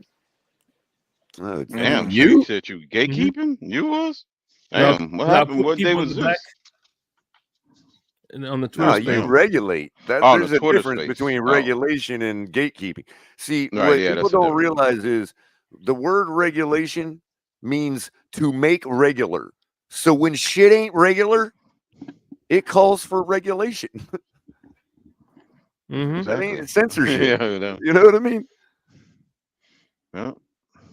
In and of itself, regulation's not always bad. Are you guys invited to the big show that he's doing? Oh, we don't. What show you Man, talking we ain't about? never invited to no shindigs. Never Even the mind. Yeah, people that I'm like us lucky I'm don't invited to my invite us wedding. nowhere. Shit. Hey, Are you hey, talking real about the talk. When he vote, the gets show up that here, was you voted? ask him if any What? of us are invited on there. How about that? I will. I got you. No, bro. Like seriously, like even the people that like us don't invite us nowhere. I mean, come on. Don't I worry. think it was a voting thing. You had to They vote like for us, but whoever they you don't want to wanted. wear us like a There badge. was You a know what I there was mean? a poll that put out there. I don't think he put his audience voted for whoever Oh he yeah, wanted. yeah, yeah, He yeah, let yeah, he yeah. let his audience vote, do the Plenty of voting. people I like on TV that I wouldn't be caught dead hanging out with. I'm What's just the word, Em? Man, hey, listen. Stay tuned. There it is. There it is. Stand by. Oh, yeah. So I don't know. I so gotta be honest. so Listen, so before we Ian. hang on real quick. Color. Sure. Let me get my shit off real quick. I'm gonna be honest. True talk. Excuse me. Real talk. Again, Just I call me apologize. RTP. Just call me Okay. RTP. Okay. RTP. Listen, I gotta be honest, bro. It sounds to me. Call him D1's puppet. That's what you call him. Oh D1. shit. Where has Oh, D1 been, man? D1. D1 in Damn, forever. I ain't seen Damn. him in a minute. Oh shit. Okay. Well, hey, D1. I gotta be honest. I gotta be honest, bro. Like it sounds to me like you're upset that he blocked you off the platform, and you up here and you got his name in your mouth, and you again. It seemed like you're on a clout chase right now. I'm gonna be honest with you, 100%. No. From what? I mean, correct me if I'm wrong. Please correct me if I'm Well, wrong. Don't. I'll correct you. One, I'm not upset because he blocked me. I'm Okay. upset because he lied on what I said and then blocked me. There's a difference. He Oh, just okay. blocked me, Okay. then whatever. He don't fuck with me. Okay. But I don't like people playing with my name and then lying on my name. I Okay. don't like that. That shit's annoying to me. So if I can't do nothing about it, then I can't do nothing about it. But it's YouTube, Okay. so I was able to get back in there again and say what I had to say. So I wasn't mad that he blocked me. I was mad that he lied about what I said and blocked me. I thought that was a bitch And move. so at this point, the remedy is Fair enough. debating you on, let's say, the last 3 streams worth of content is a fair debate to have if he's willing to. Is that what you're getting at? Like, you feel you're owed that Well, debate? it's not a debate like, oh, I got these things I want to say, but I mean, when I hear him talk, it's just like, oh, he doesn't know what he's talking about. Like, you know what I'm saying? Like, so I just want him to talk, and then I'll be like, yeah, that's wrong. Oh no. Well, what you don't understand is this. Oh, you heard this and you thought this meant this, but that's not what happened, and that's not what it means. Let Oh, me so you just rephrase. want to is there straight take him to school? Oh, okay. Basically. a shape real quick? Again, I'm not going to make my appearance long. I just want to see if is there any chance, and maybe Color could help with this as well. Could we start a poll in the chat if you guys wouldn't mind putting a poll up? And I got the question for everybody in the chat. Do y'all like to see a dead body? Because in the great words of EM, stay tuned. Be careful what you wish for. That's all I'm saying. I might have to phrase the question like, y'all want to stand by me or something? Hey, ask them if there's any yellow tape or white chalk around them. Oh man, I don't know, man, but y'all give that man way too much credit. I remember Reason talking about Fangio was going to be the man, and then the next thing you know, Fangio out of here. Then Reason talking about, I told you Fangio wasn't the man. I hear Reason talking about Dalvin Cook coming over here. I'm still waiting for Dalvin Cook to come over here, bro. Hang on, Cap. Listen. I'm saying, bro, this man love to block people. He ain't blocking real talk either. He blocking me, and I haven't even done nothing to that man, bro. I don't understand how people don't say that this guy is the voice of the Miami Dolphins. And then all of a sudden talk about he knows this and knows that. But man, he don't even want to talk to the people that do live in Miami. That right there is what I want to address, right? Like, you can have your opinion. Again, that's another grown man. I'm not here to answer questions for another grown man. Yeah, but it's becoming a pattern, EM. I don't understand it, bro. Nobody's doing nothing to him but speaking facts. But then he wants to be ill towards people, bro. Hang on, Cap, right? Let's break it down. This is the primary reason why I came up to her to address True Talk, right? Is because I'm not going to overtalk nobody. He's just going to have to be a man and just give people chances to talk, bro. I'm not going to overtalk nobody. Okay, that's fine. He'll hopefully he'll be here shortly. But go ahead. The issue, yeah, hopefully he will, because he hasn't talked to me since Tannehill eliminated us from the playoffs, and I told him that was going to happen, but yet he was right. And that's been 3 years, my man. That's been 3 years since I haven't talked to that man. That man wants to say he knows me and he knows everything about me. I want to know if he still feels like that. Can I is fucking pure gold. Can I get my shit off, Cap, real quick? Listen, you're gonna have your opportunity. No, you do that. You do that. It's just difficult for me, Ian, because I can't relay that message to him because he never wants to talk to me, and I wonder why. See that, and that is what I want to pile on the man. Come on. See, that is what I want to address, right? The perception that, okay, well, y'all are up here with another man's name in your mouth. Cap, you as well, both of y'all. Nah, right? Bro, he's quick to put my name in his mouth, bro. Let's be real, Ian. You know it too. I don't know. I'm not on the internet. I'm not active on the internet like that. Yeah, you know, bro. Let's not play coy, bro. It's been 4 years. This ain't the first time he's done it, too. I'm not on the internet. How do I know that, Cap? I'm not on the internet like that. So, it sounds like you have a problem with acting with some bullshit. Like, no. Hold on, everybody. Can I at least finish? Can I get my point off? Get this off. Let Reason go ahead. Let EM go ahead. Go ahead, Reason. I'm just trying to get my point off, right? Y'all gonna have an opportunity to address that grown man as soon as he pulls up, right? But again, this is y'all know it, y'all, bro. This is the approach I take with anybody when I think people are moving just a little sideways in the community. It sounds to me. Again, I addressed True Talk first. Now I'm address you, Cap. It sounds to me coming at now based off what you guys, everything that y'all have stated here on this panel tonight. It sounds to me like y'all are in your feelings about being blocked. Because what did you just say, Cap? Oh, the man got me blocked too. I've been, bro. The only thing I said, Ian, was fifth year option. Yada. I can't talk to him. Ian, the only thing I said was fifth year option, and I got ridiculed and crucified for it. Cap, can I please finish? I'll give the floor right back to you, bro. Please let me get my shit off. So it just sounds to me like y'all are up here in your feelings over another grown man blocking you off of his platform now that he built. And again, that to me, I'm looking at both of y'all sideways. Like, okay, so why didn't you help build it too? I already explained. Why are you still looking at me sideways? No, I think Ian, didn't you help build it too? Didn't he put you on last one? I was gonna get. If I can finish, listen. I was gonna say you cleaned up your portion right? Oh, In okay. regards to this conversation, you clean that up a little bit, right? I still think you in your feelings, but that's my own personal opinion. No, But I'll what be in I my feelings too, bro. I mean, EM, you know me, bro, and I'm not gonna put anybody on blast either. But at the same time, don't belittle people in the process just to make yourself name and your brand a name. I don't think that's right. okay, you good, Cap? You good, bro?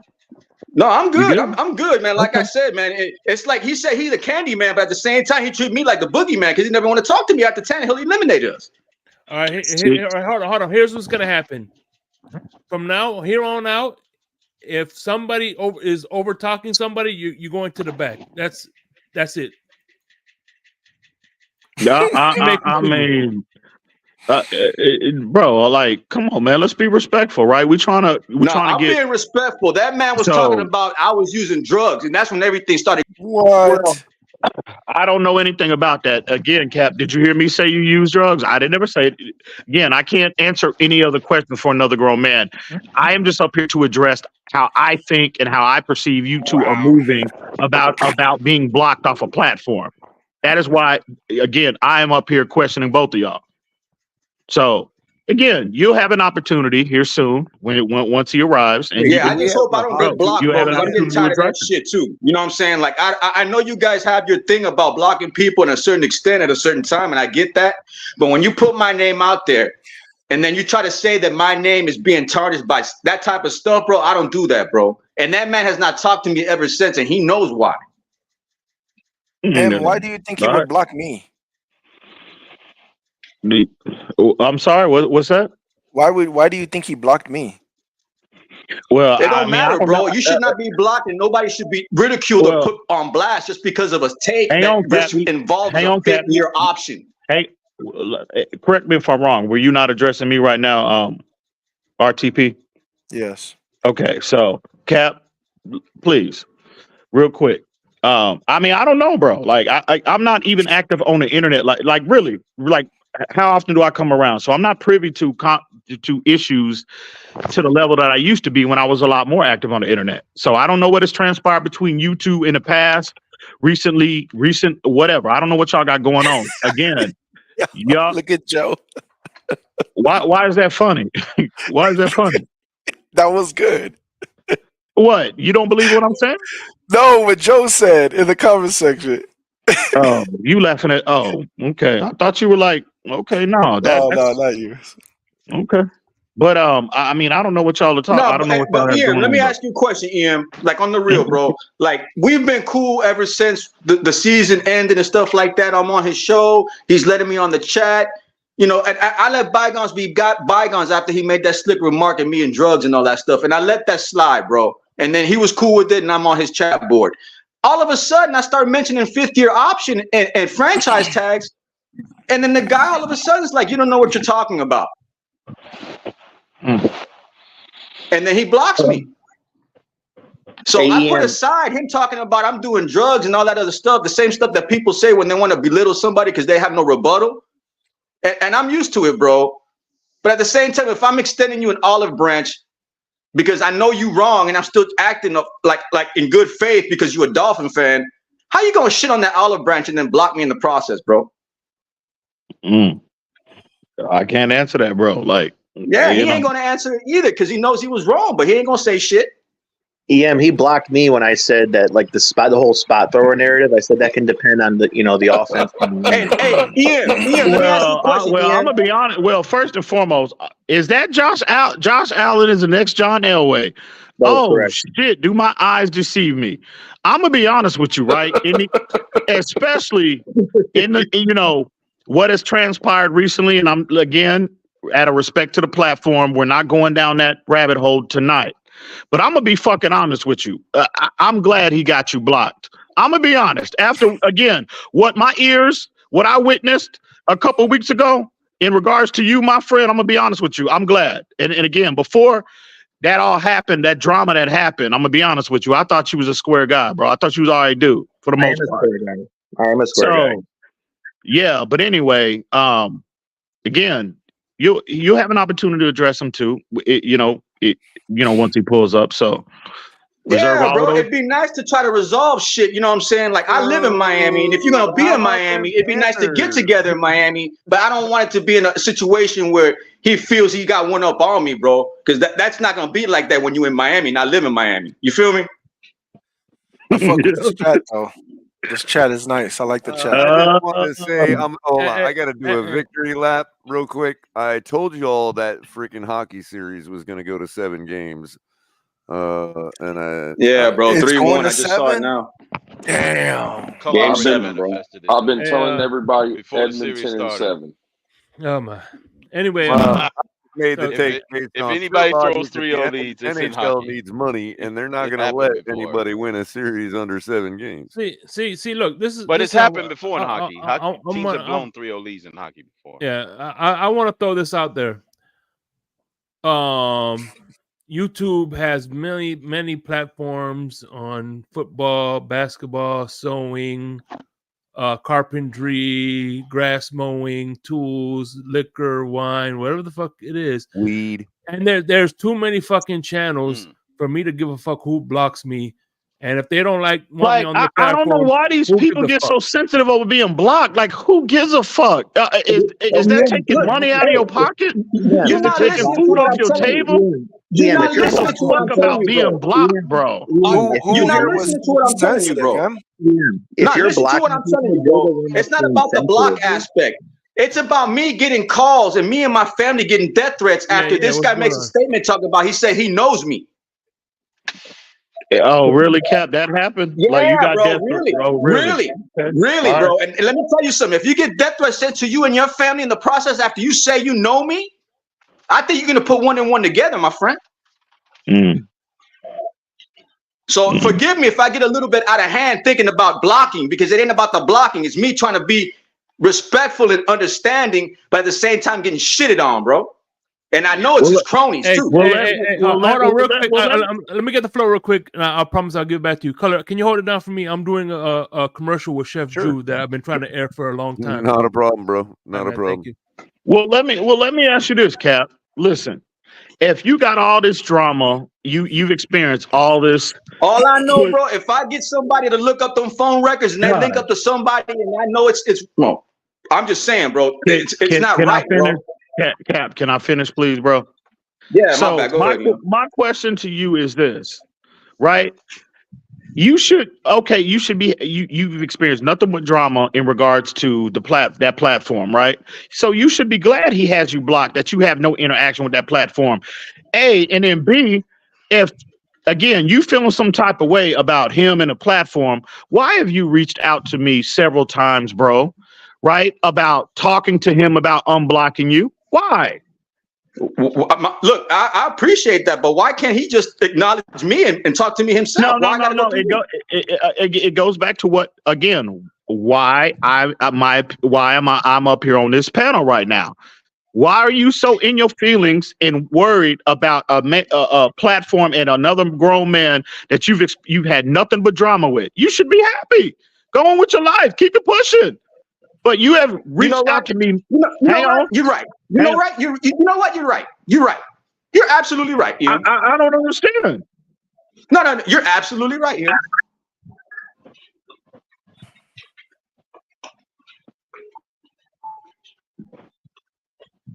So did we reach from some form? Well, I know True Talk still got his issues, but Cap. So can we keep it pushing?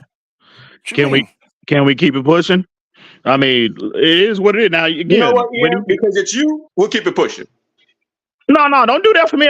Don't put my name in it. I don't have nothing to do with that. I told you why I am up here, right? I told you why. And if it wasn't you two, if it was Color up here moving like that, if it was Lewis up here moving like that, I would be up here approaching them the same way. So again, it's just that's how I approach the community. We all know that. Anybody that's been listening to me long enough, they know what my approaches are to this fucking community. So it's nothing personal. It's just, again, how I view how the panel was going, how you two were interacting on this panel. And I just had, I'm looking at you both sideways, and I'm just kind of like, I just think that y'all are moving a certain way. So let me let me talk now because you keep saying y'all was moving a certain way. I wasn't moving any type of way. We were talking about Well, that's my why. opinion. Hold Well, on, that's and my let me. opinion. Okay, let me Am finish I not talking. entitled to my opinion? You are titled. Okay, Let me finish. go So, ahead. what was going on in the panel was me and Color were talking about the fact of having a YouTube channel and why I was saying why I believe that helps you learn more about football. And then we just started discussing about why we debate and why we try to have debates with different people. And all I said was, well, that's good because some channels, and again, I'm not fake. I'm not scared to say nobody's name. Nobody scares me. And I said the channel, that Reason Dude, whatever, he blocked me, and you just don't learn like that. And then you said what you said in the comment section, and then you came in, like you was the boogeyman or some shit. Like someone was supposed to be nervous that you came in, Oh, and really? Oh, I mean, really? you came in like, Are you telling? I'm So just no, here to talk. Like you I knew didn't why come. you came in here. I came So up here to say hi. Here you go. Don't play the internet that's fucking. that's Let's that's not do bullshit. that, right? That's bullshit. Let's not do that. That's Let's that's not do bullshit. that, You right? didn't come in to say hi. I was You not came coming in. up here. I came up here cool, calm, and collect. Let's not do I that. know you did. I know you Let's did. not do But that. you didn't.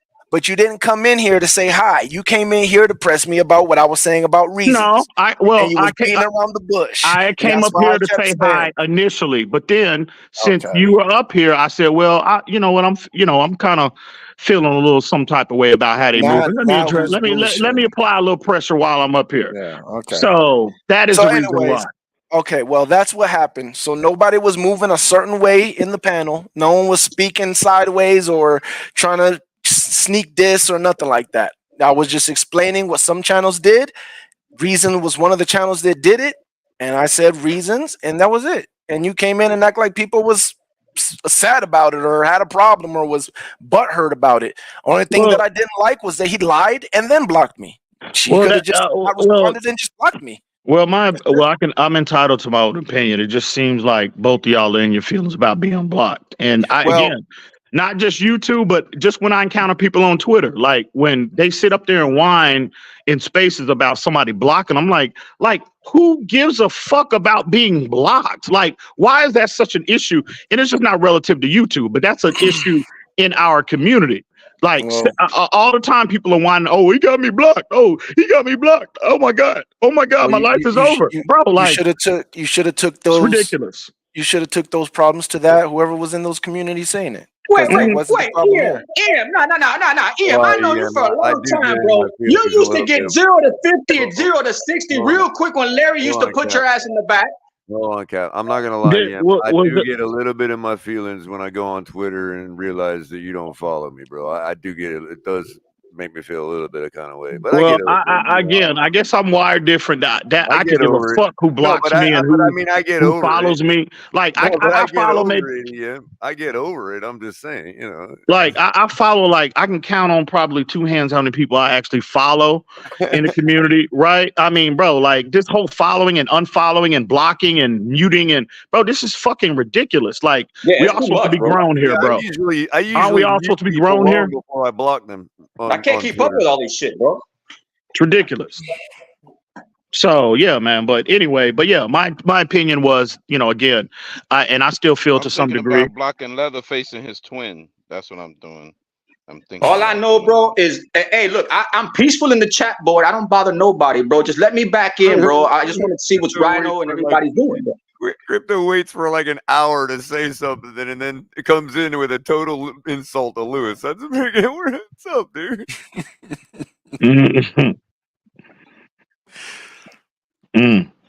So Well, yeah, again, but I don't know how I'm supposed to be a twin of somebody. When my name is called or mentioned, I show up. The other person don't. But again, continue with the bad narratives and tropes, like Color said. shit. Lewis, Somebody you're like, yeah, I'm really somebody not confident pulling now, up, and I Lewis. won't tell. Hey, have So at it, bro. somebody ain't pulling Our up. vocabulary is for everybody to use. I encourage everybody to use it. Damn. But for the record, no, that was not my intention to come in here like the quote unquote boogeyman. No, not at all. I don't even know. To be honest with you, True Talk, again, I don't know enough about you. I don't know. Now you said the guy's name more than 3 times, and look what you freaking conjured up. The actual shit. True Talk is now in our chat. Oh shit. Oh Hey, damn. listen, man. Hey, Beetlejuice. Damn. You I'm did it. again, bro. I'm not on the internet like that. I don't know these people, dog. You know what I'm saying? True Talk actually shut It up. is what it is, So, but no, that was not my For intentions. that one, bro. That's gonna suck when people go back on Twitter like, Damn. bro, did you hear? Bro, True Talk murdered Reasons on fucking YouTube yesterday. Right. They're not even gonna realize it was you. You got total anonymity in this whole thing, right? Oh shit! So you're forecasting you gonna catch a body? Is that what you're doing right now? Is that what we're doing? Is that what the forecast is? Reasons literally don't know football, bro. What are you talking about? Is that what the forecast is? Okay. See, now he's going right at his football acumen. Whoa, wait a minute. Can you y'all repeat in for what a you just rude said? awakening? Can you Y'all just in for a rude awakening, bro. Good Lord. Hold on, real talk. Can you just say what you said again? Did you just say Reasons does not understand football. Oh shit! That definitely sounds like a declaration. Okay. That was an actual declaration. Why are you so surprised? Cap literally just gave you a whole bunch of reasons that he was wrong for a whole bunch of things, and you guys acting like he knows like what he's talking about. Like, I don't get it. How we know it's going to be about football, Of course, all my shit's about football. I don't talk about nothing else. So let me ask you this. I'm sorry, real talk. RTP, bro. RTP. All right. So comes up here, bro. Why would you say you don't think? So why would you say that you don't think Reason knows anything about football? What brought that on? Because he obviously is not open to learning. Because if you're open to learning, you wouldn't mind people that have other opinions that might be able to teach you something, because you'll have that debate and either learn something or teach something. Learning from whom? Learning from whom? Learning or teaching, because sometimes you might win the debate, so you taught somebody something. So you either learning or teaching, but he don't want to do that. He wants to talk with people that don't know what the hell they're talking about or agrees with them. Okay, so, learning and debating with whom though? You saying that he is, again, you're saying that you feel like he doesn't know football because he doesn't want to learn and he doesn't engage with certain people. That's not a reflection of the man's football aptitude, bro. He just might not want to entertain foolishness. It's I understand that. But when you watch him and you hear him say the things he says, you say, okay, he doesn't know what he's talking about.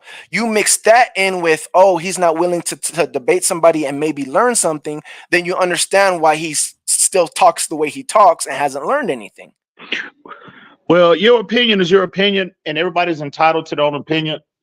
But one thing, like, Reason is many things, right? And y'all have heard me say this publicly. I've told him this multiple times over the years that I've known him to his face, right? Reason is definitely an acquired taste. He ain't for everybody. But one thing I will say, when it comes to the game of football, that's one thing you will never hear me say about Reason, is that he don't know football. That is like, that again. You don't understand. That understand, he don't know, whatever, right? Comprehend, not comprehend, whatever, however you want to spin it. Those two, that does not belong in the same sentence, bro. So why it is. And why do you think that? First off, again, I've known Reason for a long time, probably know him better than anybody in the community, right? You look at the platform, right? You look at in terms of like just the details, and again, I consider myself a part of that platform to some degree, even though I pick and choose on when I come on or whatnot. But again, I'm not active on the internet as I used to be.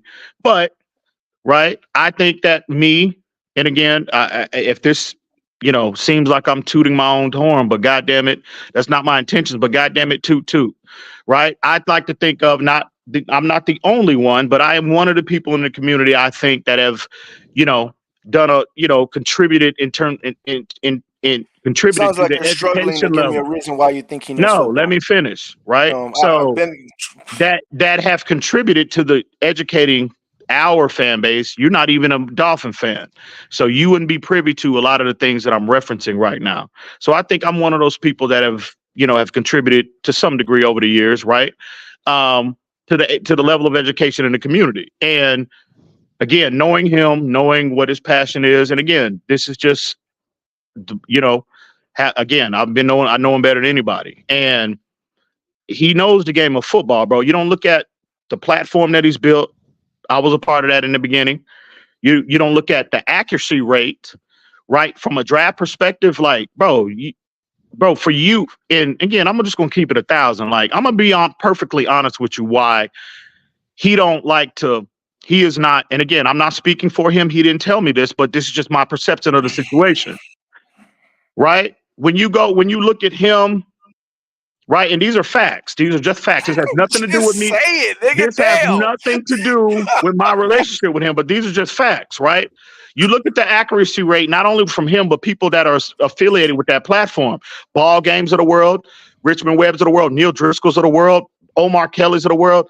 Like, these are some of the most influential people in the community. And for you to come up here and you ain't even a fucking Dolphin fan, right? To come up here and point out like one of the biggest platforms in our community, and you saying that the person that, you know, created that platform don't understand football, you look like a fucking clown right now. That's what you sound like. Okay, so when I'm I gonna keep murder it just him, 1,000 with you, bro. So when I murder him, since you didn't say where's your anything- platform? Where's your receipts in terms of your accuracy rate about the game of football? Where is your platform? What numbers are you doing with your platform? Right? You sound like a clown right now. Okay, M. So listen, you didn't say anything. All you said was you known him a long time and he has a big platform. So when he comes on here and he can't answer my questions, but I can answer every question he has, and he gets stuck, right? Come to me and say, "Teach me, RTP. Teach me." Bro, like, how you did you playing know? internet games, dog? Look at yourself right now. Okay, bro. Look at yourself right now. Please conduct an out of body experience right now and look at yourself. First off, again, you ain't even a Dolphin fan, bro. I'm gonna be honest with you. If this was my platform, I don't know why y'all let these fucking idiots from other platforms come up on your platform, right? Unless it's game week, right? I don't even know why y'all do that. Why y'all entertain these Because clowns. we're getting blocked from other platforms. That's why. Oh, and it's a reason. Oh, you think when you come up here and looking like and sounding like a fucking idiot, I understand why you're getting blocked by every other platform. Look, if we're gonna talk about sounding like idiots, no, real quick. If we're gonna talk about sounding like idiots, this guy has named every player in college the past 4 years in the draft, and you tell me who he nailed so far in the draft those past 4 years. I can name every player in college and act like I know shit, but tell me who he nailed so far since the past 4 years he's been naming all these names. Sports Illustrated and CNN are huge platforms. They're also fucking retarded, Ian. They don't know what they're talking about. No, I'm just saying, can somebody answer that for me? As knowledgeable as Reason is, has he nailed anybody in the fucking draft the past 4 years? It's not just fucking him. Like, I'm coming from the perspective of everybody that's affiliated with that platform. Like, think about what you're saying right now. Y'all are sitting here. A lot of people don't know football. I'm sorry to bust your bubbles. Oh, so what you saying? Fucking Richmond Webb don't know football. Ball Game don't know football. A lot Neil of Driscoll people don't know football. Omar Kelly don't know football. A lot of people. JT O'Sullivan don't know football. A lot of people do not pay attention enough. Yeah, really. A lot of people don't pay attention sound like enough. a fucking clown right now. Hey, I'm gonna be honest with you, bro. And this is completely unbiased. This is completely objective. Objective opinion of how you sound right now. I believe people. People tell me I sound like a clown all the time. I know people the way you network like that. And I still There's a end up difference right. between knowing people and knowing football. Right. Ian, I've seen you, like, we've talked football, and I've seen you make great points, way better than people on fucking TV. You don't have a big platform. I don't understand. What's the point? Because you said that, we should respect Reason's platform because it's a bigger platform. But there no. It's just not the platform. You're not listening to what I said. It's not just the platform, and he knows EM for a long time. So No. This is probably better than anybody else. I have completely taken my. Hang on, man, but I think TD should get some respect. I have completely taken my relationship with Reason out of the equation. I'm being completely objective right now. Damn, if I was been just more a right, fan, TD or Reason? What's that? Who's been more right, TD or Reason? Oh, bro, stop! Really, you got to ask that question? No, I'm asking you. Stop. I'm asking you. Oh, that dude. I mean, reason, bro. Like there ain't no conversation need to be had there. Oh, see now Like it's what? starting to make a little sense. Now it's Like starting what? to make me a little more sense, bro. Like what? Come on, gotta bro. be Stop. What has he been right about? Bro, What has he been come right on. about? The receipts are out there. Go look at the videos. The receipts Then are out there. I just need you right No, here. no, no, Just tell no. me. That's his job. That's his job. He'll do that when he pull up. But again, Well, he all I'm ain't saying filled is up yet. the You receipts speaking are on his out there. behalf this whole time. You can't say what he's been right about. Again, that ain't my job, bro. That ain't my place. I wouldn't want nobody to come up here and educate y'all on things that I've been right about. Right? That's my job. Right? That's my job to stick my own chest out and toot my own horn. So nah, but at the end of the day, bro, like again, it is just not him. It's just not only the people that he has up there, but I pay attention to what's not, just the fact that you're up on the platform. I pay attention to what comes out of your mouth. I said this about this player, right? Before anyone knew about him. And I think this guy, the Dolphins should be a person of interest for the Dolphins. Hopefully we'll draft him at some point in a whatever draft, right? I mean, bro, stop it. Come on, man, stop. And I know the work that all of those gentlemen put in to put those I'm out not gonna that take high that quality away. That I will content, not bro. take away. That's a lot of work. That I will never shit on. Those guys do a Bro, lot y'all of need to research. stop. And Y'all I sound like understand clowns, bro. Y'all sound like that. I idiots, sound bro. like a For real. clown. No. I'm not gonna say no. You ain't gonna tell me I sound like a clown when I'm still waiting for Dalvin Cook because he told me Dalvin Cook was coming. Well, I have again. But I when he have told me no. Fangio was gonna get us over I the don't know what top, you're and then he talking starts about right complaining now. and saying Fangio gotta go. That sounds But see, hypocritical to me. here's the problem that I have with people, not just you two, but people in general, and they do it to me as well, right? You'll get fucking idiots in the chat, right? Talking all this shit about, oh, EM don't know this, EM don't know that, or you was wrong about this or wrong about that.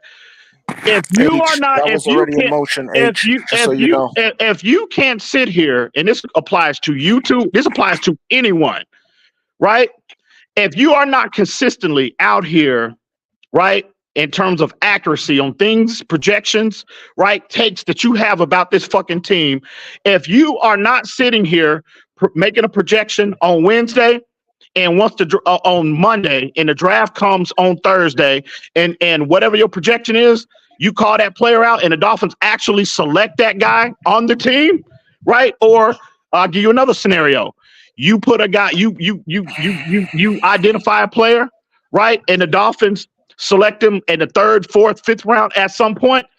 If you are not consistently doing that, you should not open your goddamn mouth about anybody because they are on another level than you are. This is the reality of the situation. I don't make the rules. These are just the facts, and they are undisputed. I've been consistently my right question about to my you. shit. So I've my been question to consistently you, right and it can about be my for shit. any clown that sit up here trying to point out people that are on another level than them, where are your goddamn receipts at? I got my receipts are on my channel. Go look up my channel. I got my receipts. I've been right about my draft picks. I was right about my team. so I don't need I was right receipts. about my team the I'm last here to year. learn. I was right about my That's team. I won the Super Bowl. anyway. I was right about Tom Brady. I was right about everything. Say that. I don't give a fuck. Say that for your own fan base, right? Yeah, Say I thought that for your own fan base. Don't But if speak you're what not you on don't that know, level, bro. bro, you shouldn't be opening your mouth about other Well, people because they obviously doing I am something on that that you're level. not. You should have No, but my found out. thing is they Obviously, I opening up am their on mouth that about level. me. I seriously I'm doubt not that. I opening my seriously mouth doubt about that, but that's them. They're my You're about opening opinion. to their find mouth out. about me. You're about to find out. If your man ever shows up, you're about to find out. You're gonna realize why he blocked me I'm too. just saying, look, I never said one Because he knows. ill will thing Oh, towards that man. He's the one that got disrespectful and started using my name in ill will. And then all of a sudden, I'm the bad guy? Yeah, EM, I don't think anyone's saying Reason doesn't have like a competent football show with Dolphins content. I just think like people like Cap are saying, just some of the stuff being said and the blocking is just a little bit kind of silly. That's all. Like that's really bro, all. just because you say fifth year option, And again, just because you mentioned fifth year option, that's like and getting again, bro, like, why is exiled on that? an Why are island, people bro. so sensitive about y'all? Obviously, y'all don't like him. If it That's was exactly me, what I'm trying to say. Why the if it fuck was is everybody so somebody, sensitive when you say fifth year if it was option? if it was somebody that I didn't give a fuck about, right? That I'm feeling some type of way about, I'll be doing cartwheels and they got me blocked. No, but EM, you're asking people why do you have what's your problem with Reason? And they're telling you. They're telling you. No. I don't even have a problem with Reason. No. M is acting like I have a problem with Reason. I was just saying what Reason did. I have a concern. That's I it. don't have a problem with him because if I had a And now problem, I he's would trying have to act solved like that I problem can't 3 talk years ago. football with Reason because I'm letting him know Reason's not on my level, and he getting mad about it. That's not. I'm sorry. No. What bothers me again, I don't care about what your situation is with Reason. Let me reiterate. I am up here to address both of y'all about y'all being your feelings about quote unquote being blocked off a platform. And my point is, A, why are you taking this so serious about somebody that you don't give a fuck about, right? No one is. You should be doing cartwheels right now because obviously that applies to anyone, right? So you want me to do cartwheels after you badmouth me? How does that work? You want me to do cartwheels and act like things didn't never happen, even though I did that, and then I get shitted on in the process, and you still want to act like I didn't know we all supposed to be grown here. Hold on. I got to step in for a second. I posted the link, and now I'm posting it again because I see it. The real True Talk is completely railing you in chat right now, EM. He really needs to click that link if he wants to continue because, bro, he's like spamming some really hateful shit on you, bro.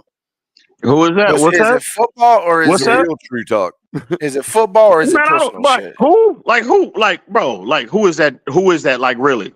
I mean, come on, bro. Saying, man, Fuck I out of posted here. the link twice, and bro, come on, man.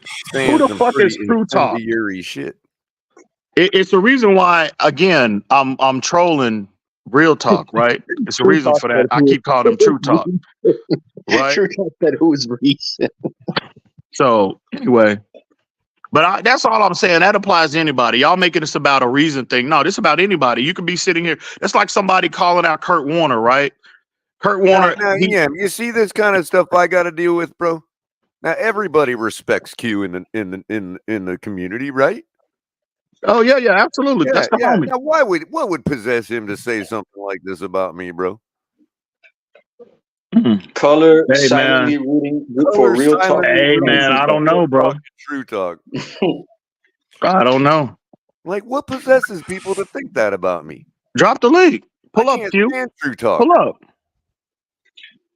But that's like people, these idiots, like you see Kurt Warner tweeting out certain things about the quarterback position, and obviously he can answer questions that none of us, right? He can, kind of articulate on a completely different level than probably 98% of the Dolphin fan base or any fan base, because he's been in a position that a lot of us haven't, right? And they will sit there. He'll offer a perspective. Now, it's one thing to have an opinion, but it's one thing when you have an opinion, you try to attack that individual and make it look like he don't know what the fuck he's talking about. So again, he's been there, done that. He's doing things that you mean like Greg Cosell? Reason loves the All 22, and Greg Cosell pretty much invented the All 22. But then he's shitting on Greg Cosell. It could be great.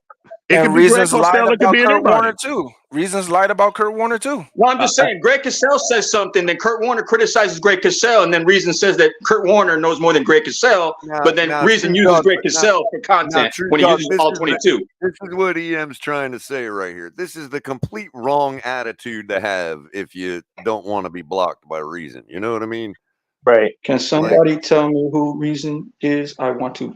What? He says, can somebody tell me who Reason is and why I want to be blocked next?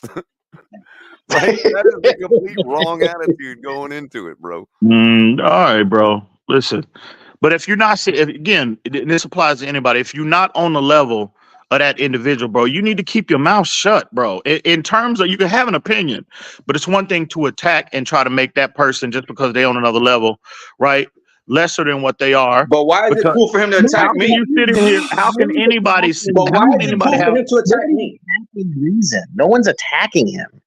Again, no. I want to know why is it cool for him to attack me though? No, nobody said. See again, John Elway, right? You're not fucking listening, right? I didn't say it. I didn't say. I said it's the reason why I brought the example of fucking Kurt Warner, bro. I'm talking about in general. It's not about him. It's about in general. If somebody is on another level than you, if somebody's on another level than you, right? And again, everybody can have an opinion, but it's a completely different thing when you sit up here ridiculing and trying to make that person out to be whatever, right? Based off your opinion of that individual. Right. Bro, you need to stop. So if you're doing that, you need to have your receipts in your back pocket when you're pulling up and you're trying to engage. If But you Ian, don't don't you think Reason is just a regular YouTuber, and Kurt Warner would be the genius of the quarterback position? So of course he's going to be more respected. His takes are going to be more respected. Reason is just Wait a a minute. regular. Why no, is Kurt, but wait a minute. When did they're Kurt still Warner coming at Kurt become the Warner. guru? They're still, bro. No. They're still coming at. They were still coming at Kurt Warner, bro. Well, hold Because they on a don't minute. understand what When Kurt did- Warner wait a was minute. I saying. got to I agree stop with you Josh there, Allen for a second there. When did Kurt Warner become the god of quarterbacks? Well, he's not that god. I mean, but he played the quarterback at a high position. I'm going to listen to what he says. I'm going A lot to of give people Kurt play Warner. Listen, quarterback Kurt, at I'm a going to high give him. level. I No, don't. I'm But saying. I don't but think. but the I don't whole think thing Kurt is Warner Kurt is Warner beyond wasn't repro- no, wait a wrong. minute. Wait a But here's minute. the thing. No, wait a minute. I don't think Kurt Warner is beyond reproach any more than anybody else is in I this didn't world, say he man. was beyond reproach, Color. I No didn't say. one is saying the I color. didn't say. I said he. Nobody Generally, is saying that Kurt Warner. No, but Anybody can't have but be entitled to an but he opinion. was sitting there acting like Kurt Warner is like all of a sudden like, okay, why ain't he coaching? No, If that's Color. the case. I wasn't saying he was beyond reproach. I'm saying when Kurt Warner says something, when he says something about the quarterback position into the ether, right? People are going to respect it more, generally speaking, more than someone that's just like on YouTube, like one of us. That's all I was saying. Well, then they would be, let's say, logically unsound for doing that. That's called an appeal to authority, and it is a fallacy. Of course, it's a fallacy. That's why I said generally speaking, Color. It doesn't mean what Kurt Warner's saying is true. It just means that generally speaking, when he says something, most people are going to respect what he says more. It doesn't mean it's necessarily true. That's all. Well, that's all. no. The only thing I know, the first sentence. No. That doesn't What mean, he's wait a minute, saying but is that doesn't mean I don't no. wait a What minute. he's saying is That doesn't mean I accurate, don't bro. respect That is what Kurt Warner says. what he's saying about the quarterback position is 100% factual. I agree with you, Ian. I agree. That's not Okay, but so yeah, would that's you not know the what's point I'm factual? The first sentence that came out of his mouth, that came out of Kurt Warner's mouth, the first sentence was, "He's good, not great." And what does Kurt Warner have to do? What are y'all talking about? Again, this is the type of When he shit I'm said to talking Kyle about right Krabs, here, when he Ian. first got Hold asked on, by Cap. Kyle Krabs, the first question that Shit came I'm out of his talking about mouth, his right here. response was, What the hell does my opinion on Kurt Warner have to do with caping up for true talk and real talk? because Kurt Warner's word is going to be more respected. It doesn't mean he's factual all the time. It doesn't mean, I don't understand how that means that I want true talk and real talk to win against reason. This guy H says, Color, that's why Q said what he said. Listen to yourself. But because I pointed out an appeal to authority fallacy about Kurt Warner, what the hell does that have to do with the true talk, real talk, reason dynamic? Yeah, it has nothing. I agree with you, Color. It is an appeal to. Yeah, I agree with what you're saying, Color. It is an appeal to authority. You know, you get these fucking internet clowns. Like, look at this dumbass True Talk. Like, everybody know he's well known in the community as a complete buffoon, right? And bro, they play these fucking internet games. This shit is fucking ridiculous. Well, let me say this: as far as the Kurt Warner situation, that's one that I saw with Reasons talking about, and I said, "Oh, he don't understand what Kurt Warner was saying." Either that, or he's just flat out lying for the community. What? Please articulate. I'm glad you brought that up. Please articulate to me what you think he did not understand the point that Kurt was trying to make. The simple fact that he said that Kurt Warner proved what TD said was wrong tells me he's not understanding what Kurt Warner was saying or breaking down or explaining. Please enlighten me. He didn't. No. Let him talk. Let him talk. He thinks that Kurt Warner was saying that Tua's better than this and Tua's better than that because Tua can do this and Tua can do that, and that he doesn't have any flaws. That's not what Kurt Warner was saying. Kurt Warner was simply pointing out what Tua can do and how he is doing things. He didn't say it was better than any other quarterback. He didn't say that other quarterback. I think you're misunderstanding. I think you missed because reason myself, Lewis as well, right? We've had this conversation multiple times, not only recently, but over the last, I would say 6 to 8 months about this whole quote unquote spot throwing narrative. What he's referencing and saying about, and again, I'm gonna put it out there, right? In terms of the spot throwing narrative, I am the first one in the community to address that buffoonish take, right? To imply that a player throws to a spot, right, is a bad thing on an NFL level is fucking ridiculous. Every coach, you poll every fucking coach, 100% of them in the NFL that coach that position, they're gonna tell you we teach everyone to throw to a spot, right? Another word for spot, quote unquote, throwing to a spot or spot throwing, as you heard Kurt Warner articulate so well, is being anticipatory. Every fucking quarterback at that level is taught that. So the issue is, right? Again, you might not be privy to where this all starts, right? When certain people, TD, he ain't the only one, when they put that dumbass take out in the community, oh, he's a spot thrower, and they're putting it, they're trying to spin it as that being a negative about a quarterback. Bro, this is what all coaches want their quarterbacks to be. Because when you're throwing to a spot, you're anticipating. When you are throwing, hang on. When you are throwing to a fucking spot, bro, you're not taught to throw where a receiver is. You're taught to throw where the route is supposed to develop and where they are supposed to be. But that's not what that is people are 100% fact. That's what Kurt Warner said. Wait. But that's that is what Kurt Warner said. Wait. That's what Kurt Warner said. That's not what TD was talking about. No, that's bullshit. No. Lewis, where's Lewis? Where Lewis at? Hang on. No. Listen, no. To your point, EM, it's levels to spot throwing. Yes. Again, no. Since it's already out there, right, where this initial conversation started, it started on a private call between myself, TD, and Lewis, right? We were on a call. Lewis, is that Lewis? Where's Lewis at?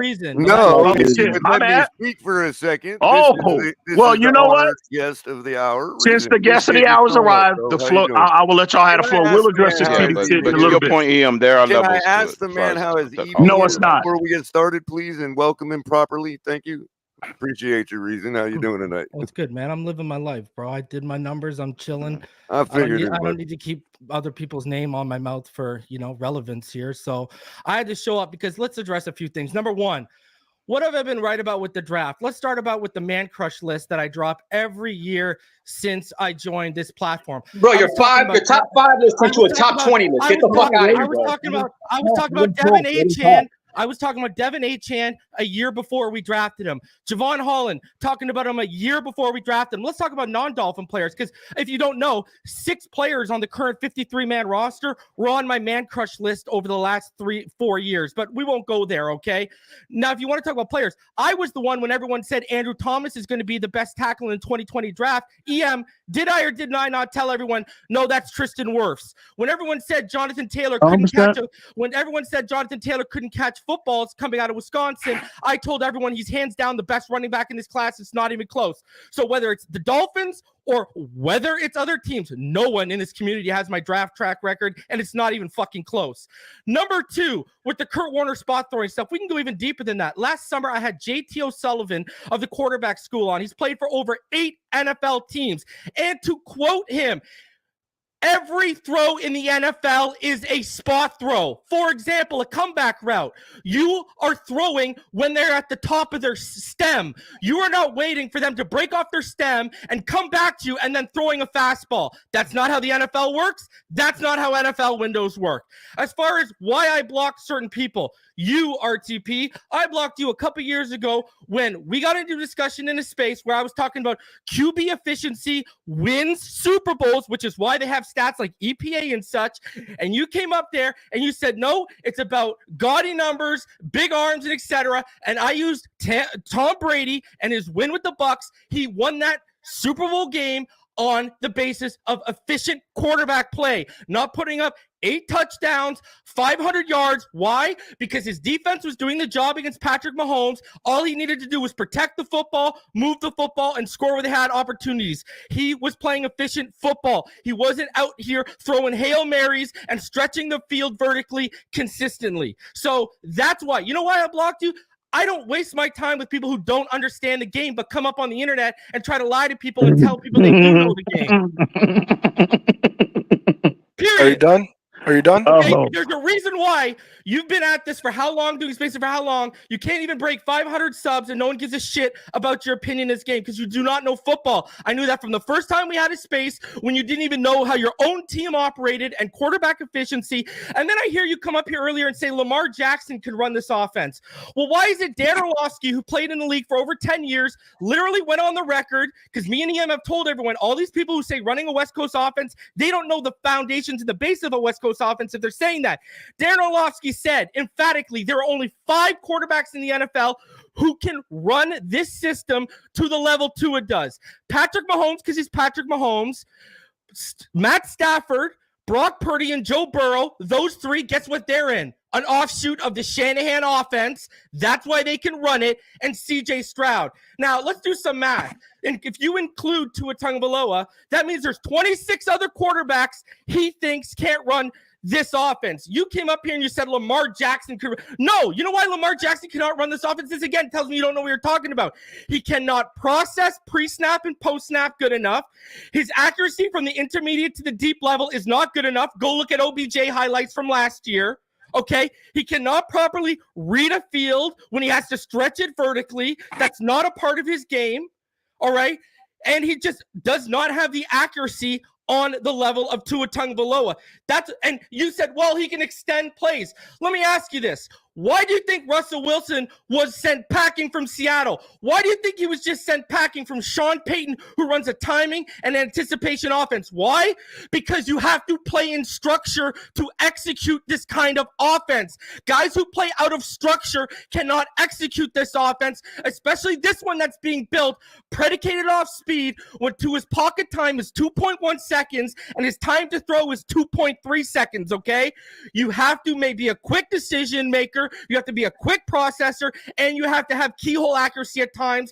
And guess what? Same reason why we didn't go for Justin Fields.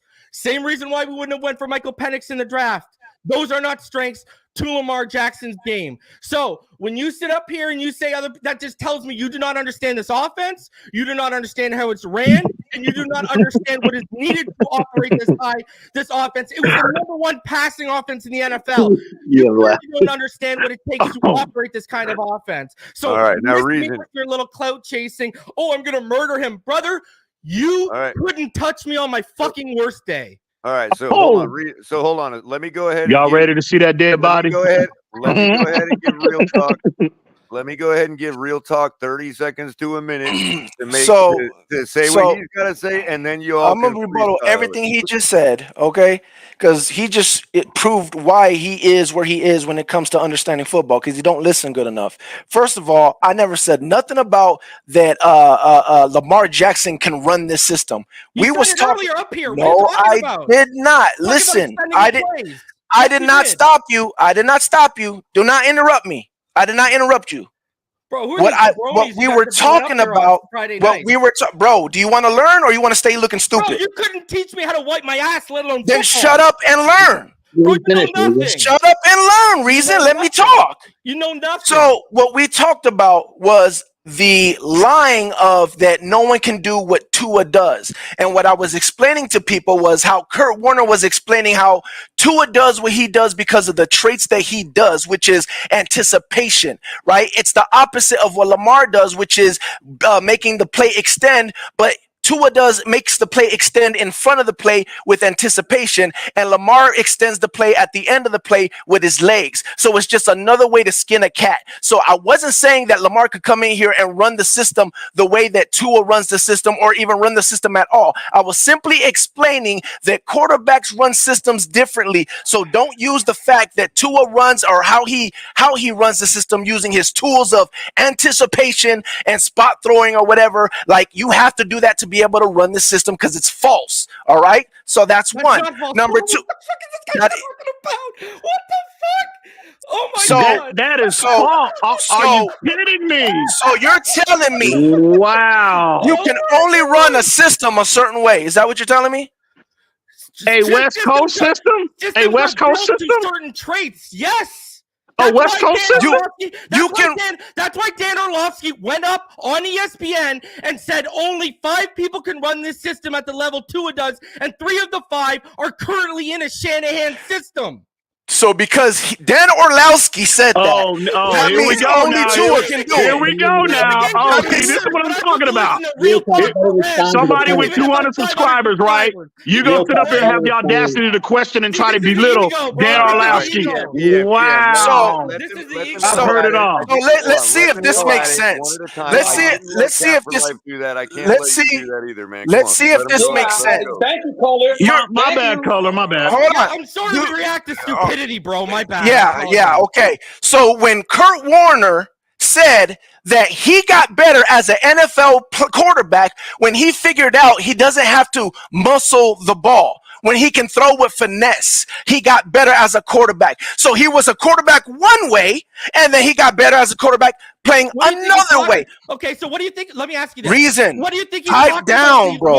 Okay, but hold on. I am. What do you think he's talking about? I let him. I'm trying. He got like 5 different things I still got to make up.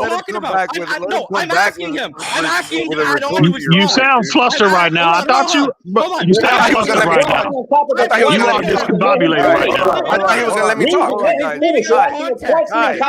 Reason has the floor right now. I'm giving it right back to him. Yo, Cap. No one cares what you say. Shut the fuck up. Yeah, no one gives a shit either about what you say right now either, bro. Exactly. That's why I'm where I'm at, and no one knows who the fuck you are. Where are you right now? That's what he cares about. You're underneath They don't care about being right. That's what he cares about. I will cook your ass in a heartbeat in this kitchen, bro. Don't act bro. You're a meth, bro. You're nothing, bro. You're a meth, bro. You are nothing. You go off of us trying to get caught in Miami, bro. You don't know shit about Miami until you started knowing us. Let's get that straight. You didn't even fucking know the beat writers until you got to know us. You didn't even know the beat writers' names until you got to know us. Don't act like you fucking know Miami because you don't know shit. I built those bridges. None of y'all. You ain't doing shit. TD made you, bro. Stop with the bullshit, bro. You're literally. I'm in the kitchen cooking stuff with this motherfucker, bro. You're shit on my boot, bro. You're shit on my boot. That's all. You're nothing but a. Bro, let me tell you something. You think? Hey, you think right now you're on top, bro?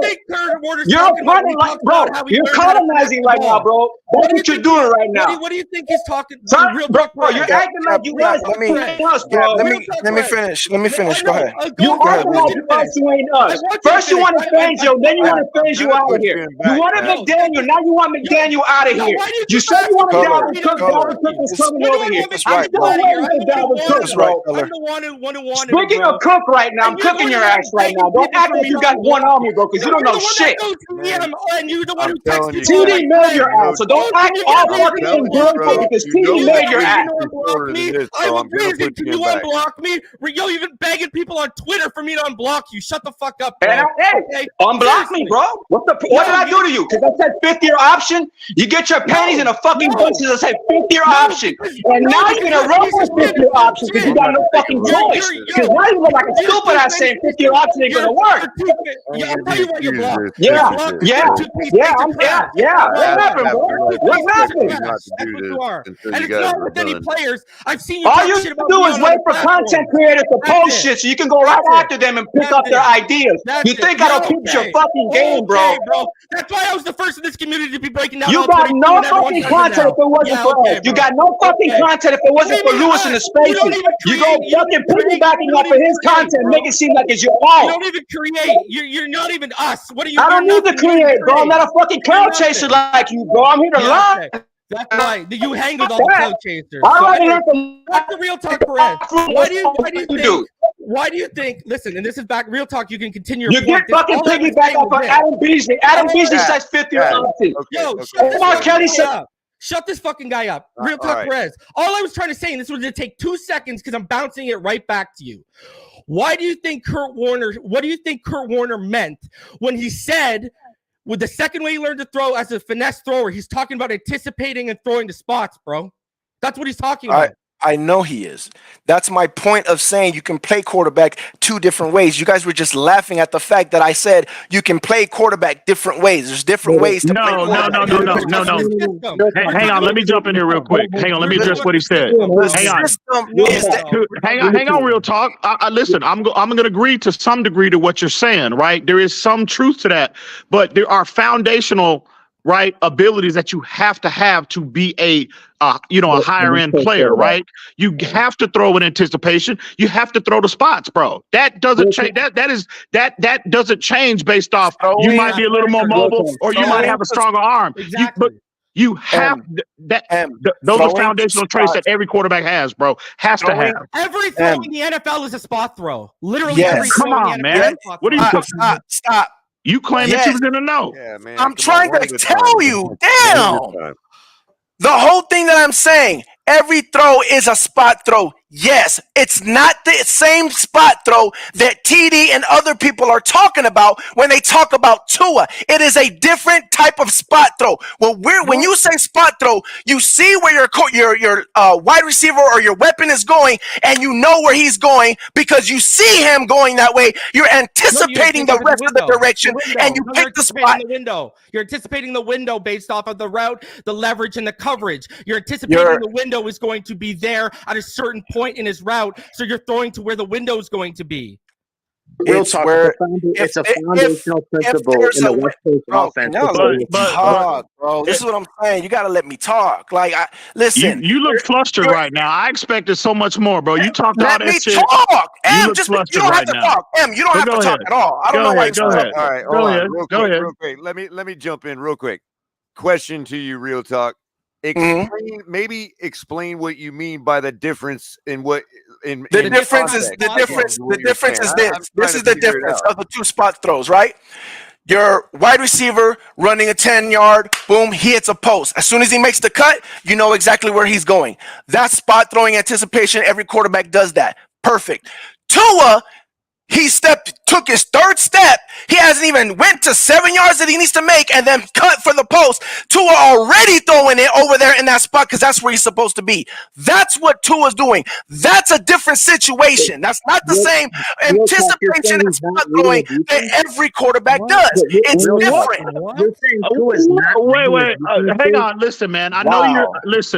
I know you're flustered right now. I know you're a little discombobulated right now, but calm down and please, I just want to make sure I heard what I heard. Can you repeat that for me, please? Tua is literally throwing to where that wide receiver is supposed to end up. Not where he thinks he's going to end up because he's watching him, where he's supposed to end up no matter what. Period. There is a definition where if you're a wide receiver, you can run routes differently. You can start your route differently, right?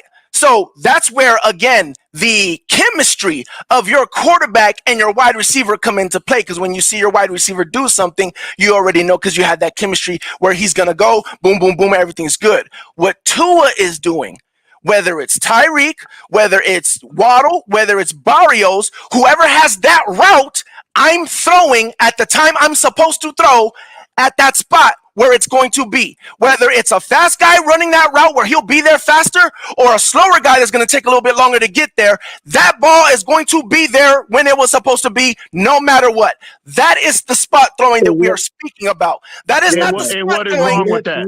And what is wrong with that? That someone can. What is wrong with Greg Purcell telling you he's a spot thrower, bro? Someone can push the wide receiver out the way, and no one's even there, and it's an interception. That's what's wrong. That would be a pass interference or a hold. Yeah. No, it's not. You can literally jam a wide receiver at the beginning of the route. What are you talking about? There are when you're respectfully. The jam happens in the first second. Respectfully. That's one thing. The jam happens in the first second. The jam happens in the first second. The ball's not even out yet. Oh my God! And you. Reason and you had your bird's head poked out for 2 hours, bro. Are you serious? Reason, you asked me what is the difference between the spot throwing that I am talking about. That is what I am telling you. I'm not telling you what's happening or I saw a play that happened. I am telling you, or whatever. I am telling you that is the difference of the spot throwing. That Kurt Warner's talking about one spot throwing, which is very true.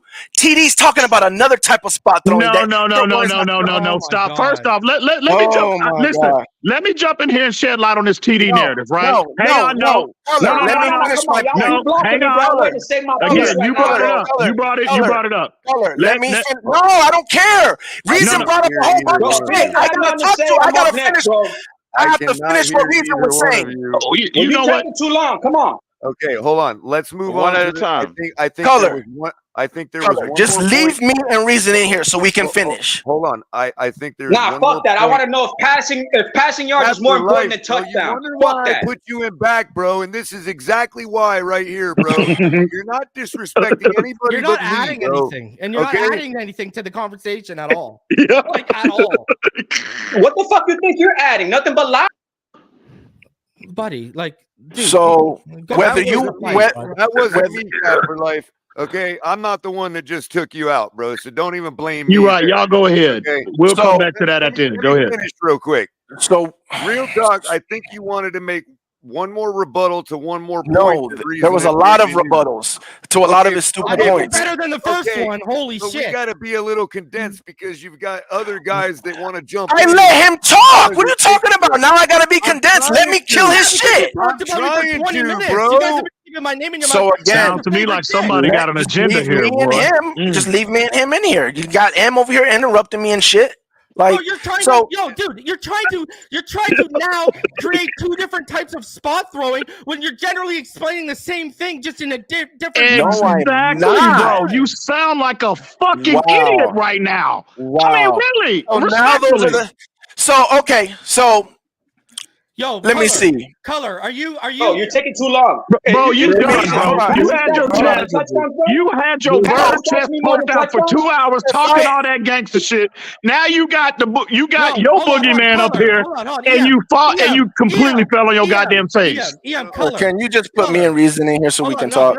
Wow, you're taking too long. Real talk, bro. You're taking too long, bro. I'm taking too long, and I got 4 different people. Hold on, everyone. One at a time. Ali and Color, do I have your attention right now? Can I? Yes. Okay. Yes, I am going to share something. Okay. I want you to put it on the screen right now. Okay. And I want everyone to listen to what a guy who played the position says here. Okay. Like, seriously, this is absolutely ridiculous that this is even happening right now. But I'm gonna share a video, and I want you to play this video, bro.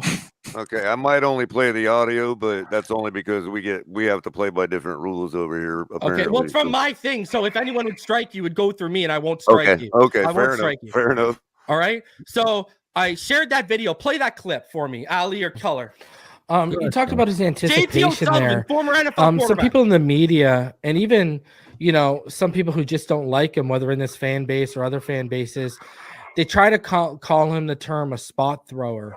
And I've tried to tell people, that's actually a compliment because you're taught to throw to spots. And they try to go back to Trent Sherfield and what Trent Sherfield said last year about, when you break, if you're there or not, Tua's going to put the ball there. And you talked about his anticipation and how good he is at it. Do you think people underrate it and don't realize why he has to be so good at it to make up for not having those arms you talked about? Because that's one of the ways, or one of the tools in your wait, an NFL you can quarterback have that tell can me make I'm up dead for right. not having So you keep that laughing. strong of an arm. Yes, you just said something different a little while ago. So, what would you say to people Listen to who what call JT Tua a says. spot thrower? I mean, I think you did a pretty good job of describing it. I would say everybody in the league is a spot thrower. I guess I probably define and use the arm strength thing different than maybe, someone else who thinks of it probably as like, hey, I once played catch with this guy. He throws it crazy hard. Like, that to me is not arm strength. Arm strength to me is the ability to stretch the field vertically. And so very rarely are you stretching the field vertically unless you're essentially creating out of structure, so it breaks down, and you're throwing it over the top of the defense. Those are things that are like 60-yard throws that happen once every 4 games. Mm-hmm. Or guys like Mahomes or Herbert, make it seem like it happens all the time. So that's very rarely are you going to wait for that comeback to come open and throw a fastball as hard as you can. Yeah. You might do that in high school. You might have a couple of guys in college do that, but you're not doing that consistently in the league. Now the ball might come out of your hand harder. You just might throw it harder than other guys. But almost every throw is a spot throw. There aren't a whole lot of fastball. It is, that I'm talking stretch the field vertically where you break contain, you keep your eyes down the field, you see someone bust past covers, and you just throw it. You got to hear what he now says at the end. 60 yards and it's a perfect throw. Well, Tua's not going to do that. He hasn't proven that he's going to do that consistently yet. Doesn't mean that he won't eventually, but can he take a drop and throw a go ball as fast as where it needs to be for your guys who are crazy fast? Yeah. I mean, I think we've seen it enough. And so, yeah, you can get in the semantics and the argument about, he doesn't have the strongest arm in the world. And he's proven so far that he doesn't. But I still think that he makes all the throws that you need to make to be successful. He just doesn't do that one thing as well as the guys who do it as good as anyone has ever done it in the history of the league. And so, yeah, that part is the separator. But the idea of being that you're not a spot thrower, if you're not a spot thrower, you're not in the league for very long. Can I just say something really quick? Color. Let me respond to this. Basically, all he said was his level. Yeah, that's basically what he said. Everybody's a spot thrower, but there's levels. Hold on a second. Color, please. Color, please take everybody out. Really quick as the host of the show. Hold on, Color. He Can I literally please started his reason really quick? Just let me say something.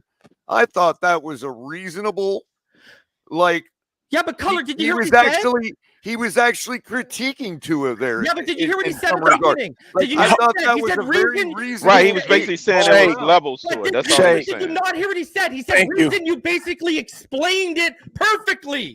You did reason. Wait. Reason, you did. You said the same thing I just said. You literally said reason. You literally said he doesn't have the biggest. Wait, stop. No, don't try to clean it up. Don't try to clean that up. Reason said what I said. He said he doesn't have the biggest arm, so he does anticipation. What have I been saying? My dog knows you can play it this way, or you can play it that way. Real talk, you said Tua was just snapping back and throwing it. You didn't say he was anticipating. We've been saying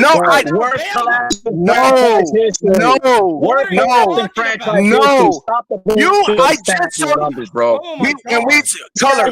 Well, that cloud chase is real.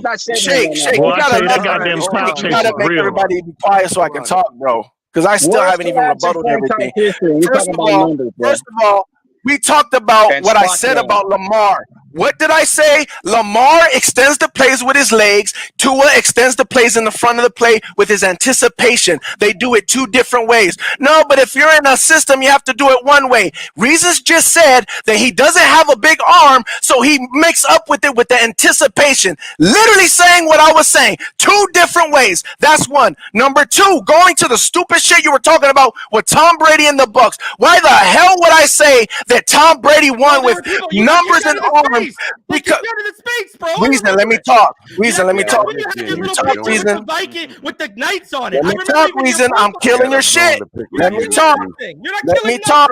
So if I'm killing myself, then let me kill myself. Why you gotta interrupt me then? Because I'm killing your ass. So listen, why would the hell would I talk? Why would I say that we won? You know what I'm saying?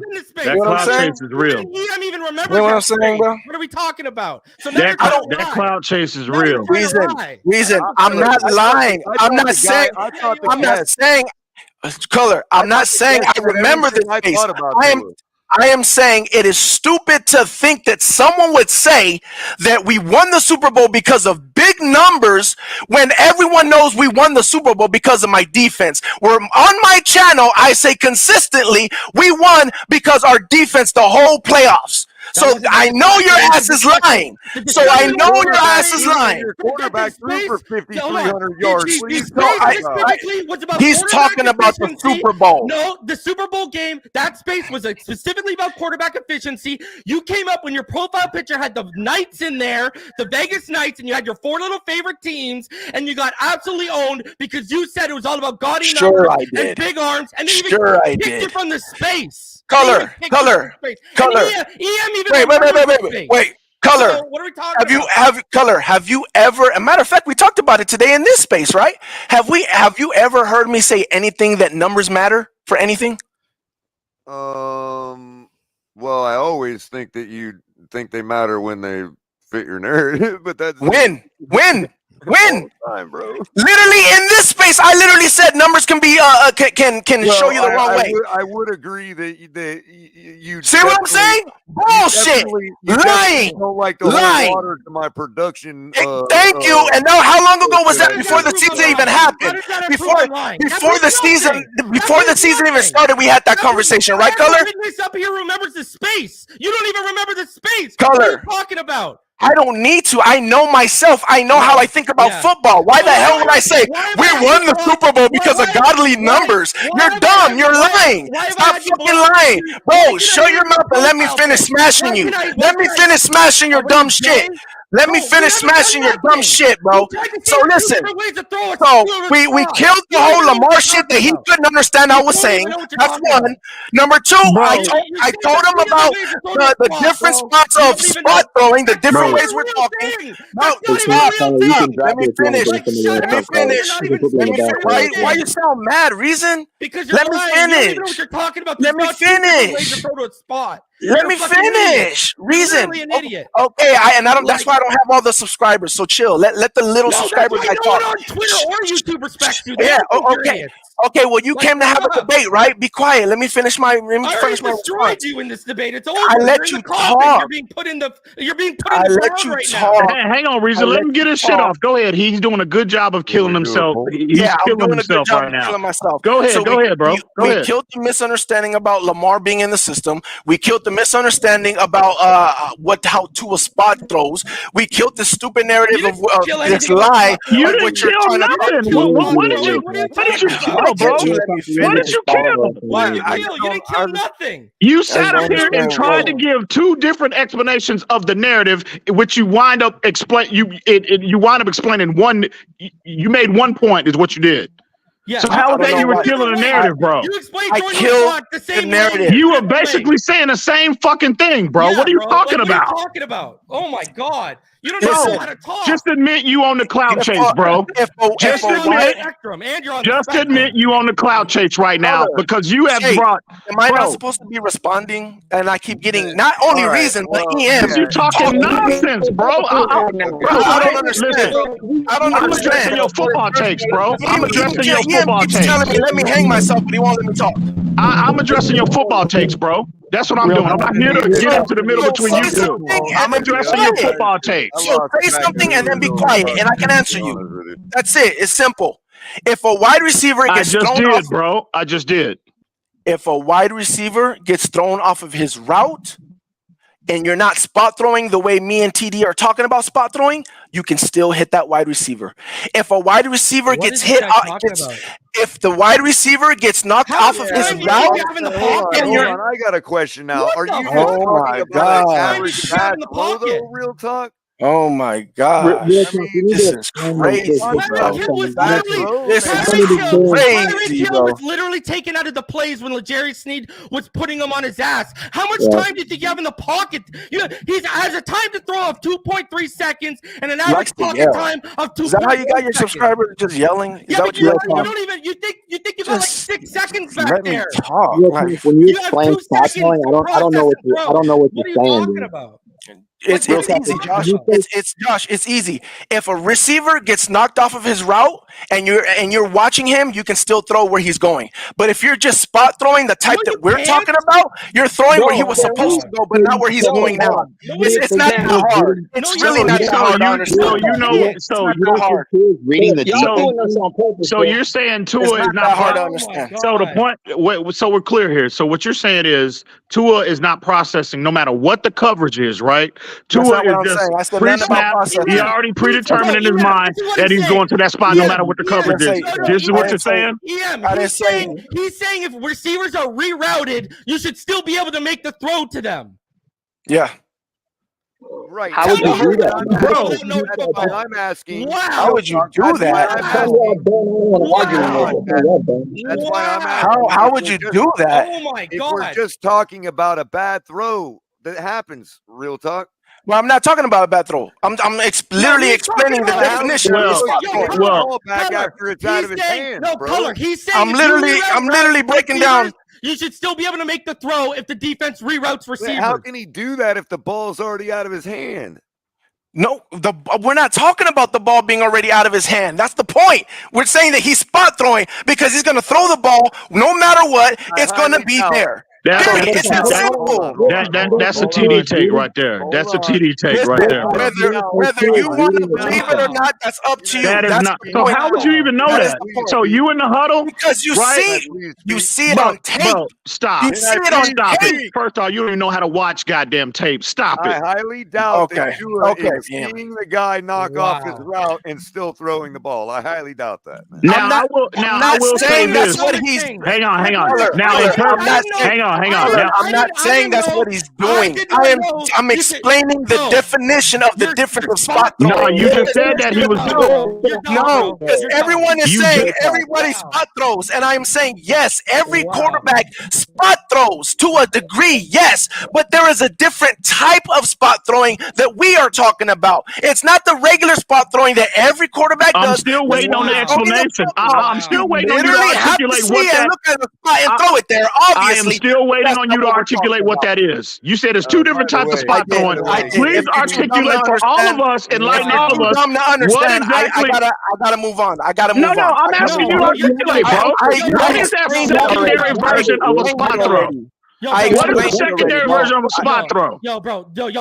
You don't even know what the fuck you're talking about. I explained it already. You didn't explain shit. Bro, I'm gonna say, bro, this guy's a dumbass, bro. Like, I don't Real know. talk, you're implying that Tua is approaching the line of scrimmage and he's not doing any pre-snap or post-snap reading of the defense in a West Coast offense, and that's impossible, dude.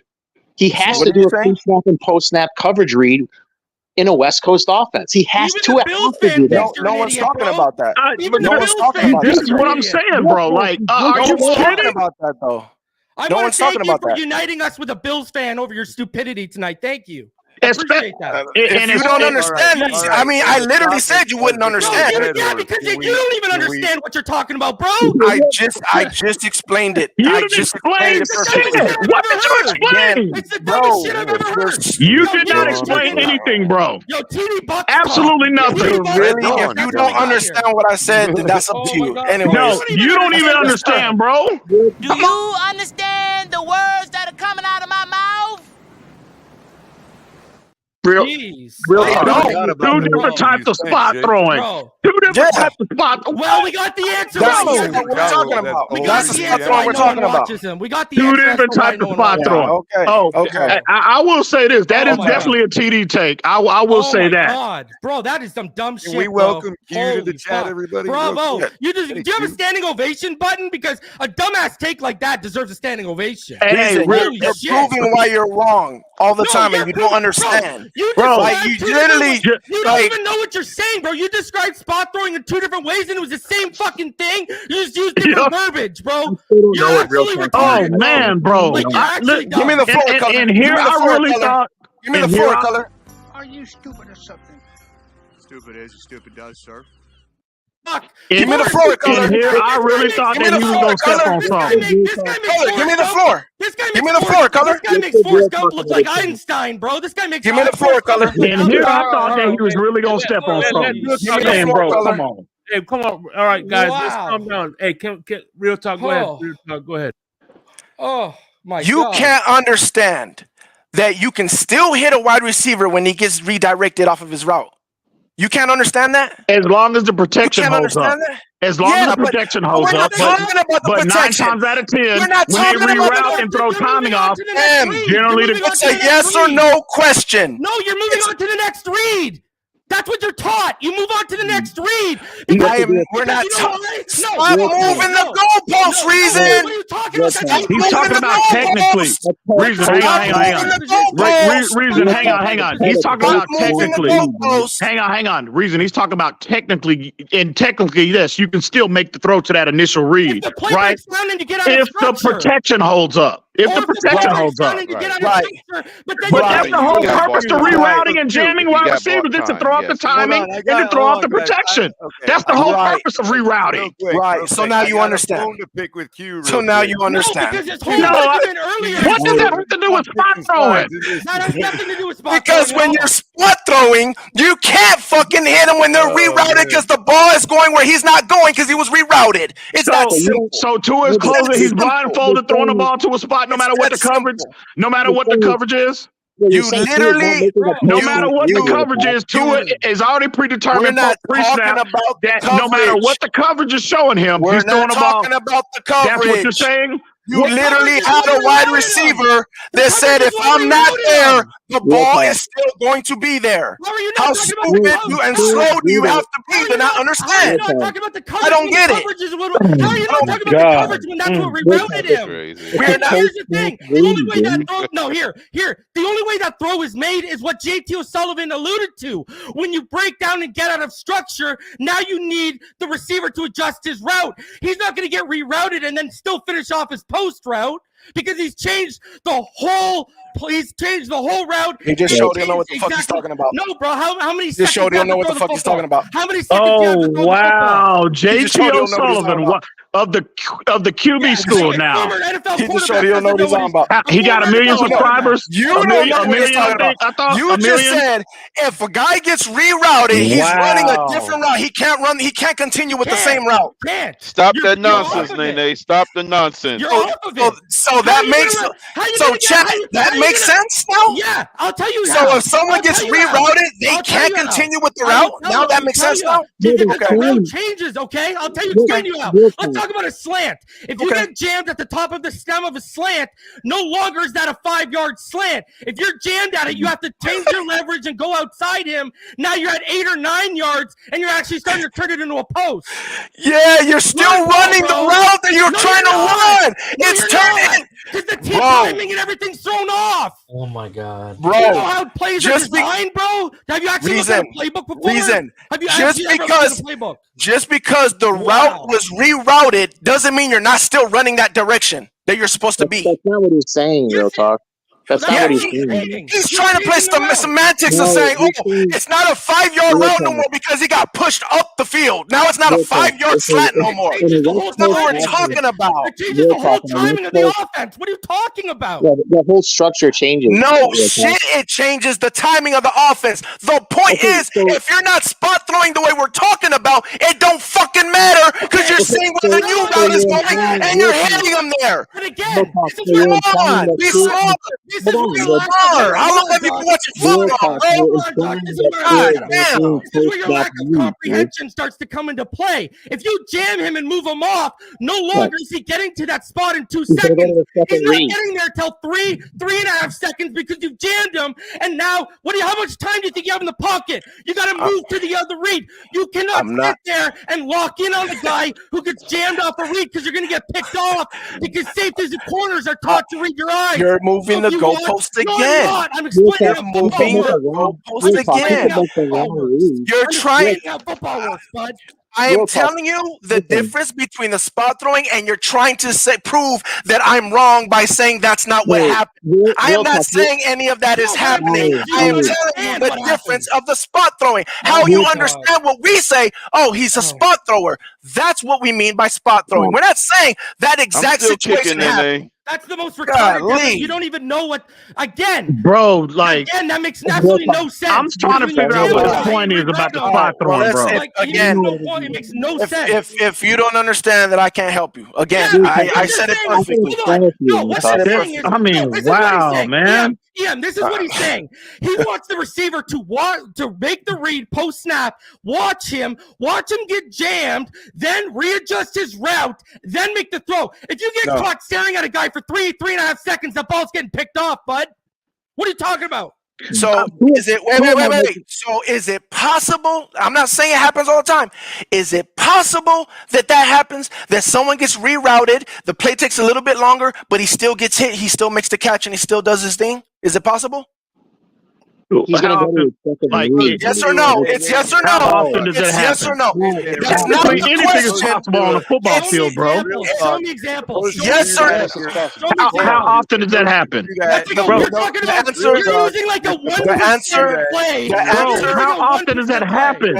The answer is yes. How And my often does point it for happen? that. How often does that happen? Doesn't You're matter. using- Yeah, It doesn't matter. It does matter. What are you talking about? You're using like It the doesn't- 1%, and you're dismissing the 99% for your 1%.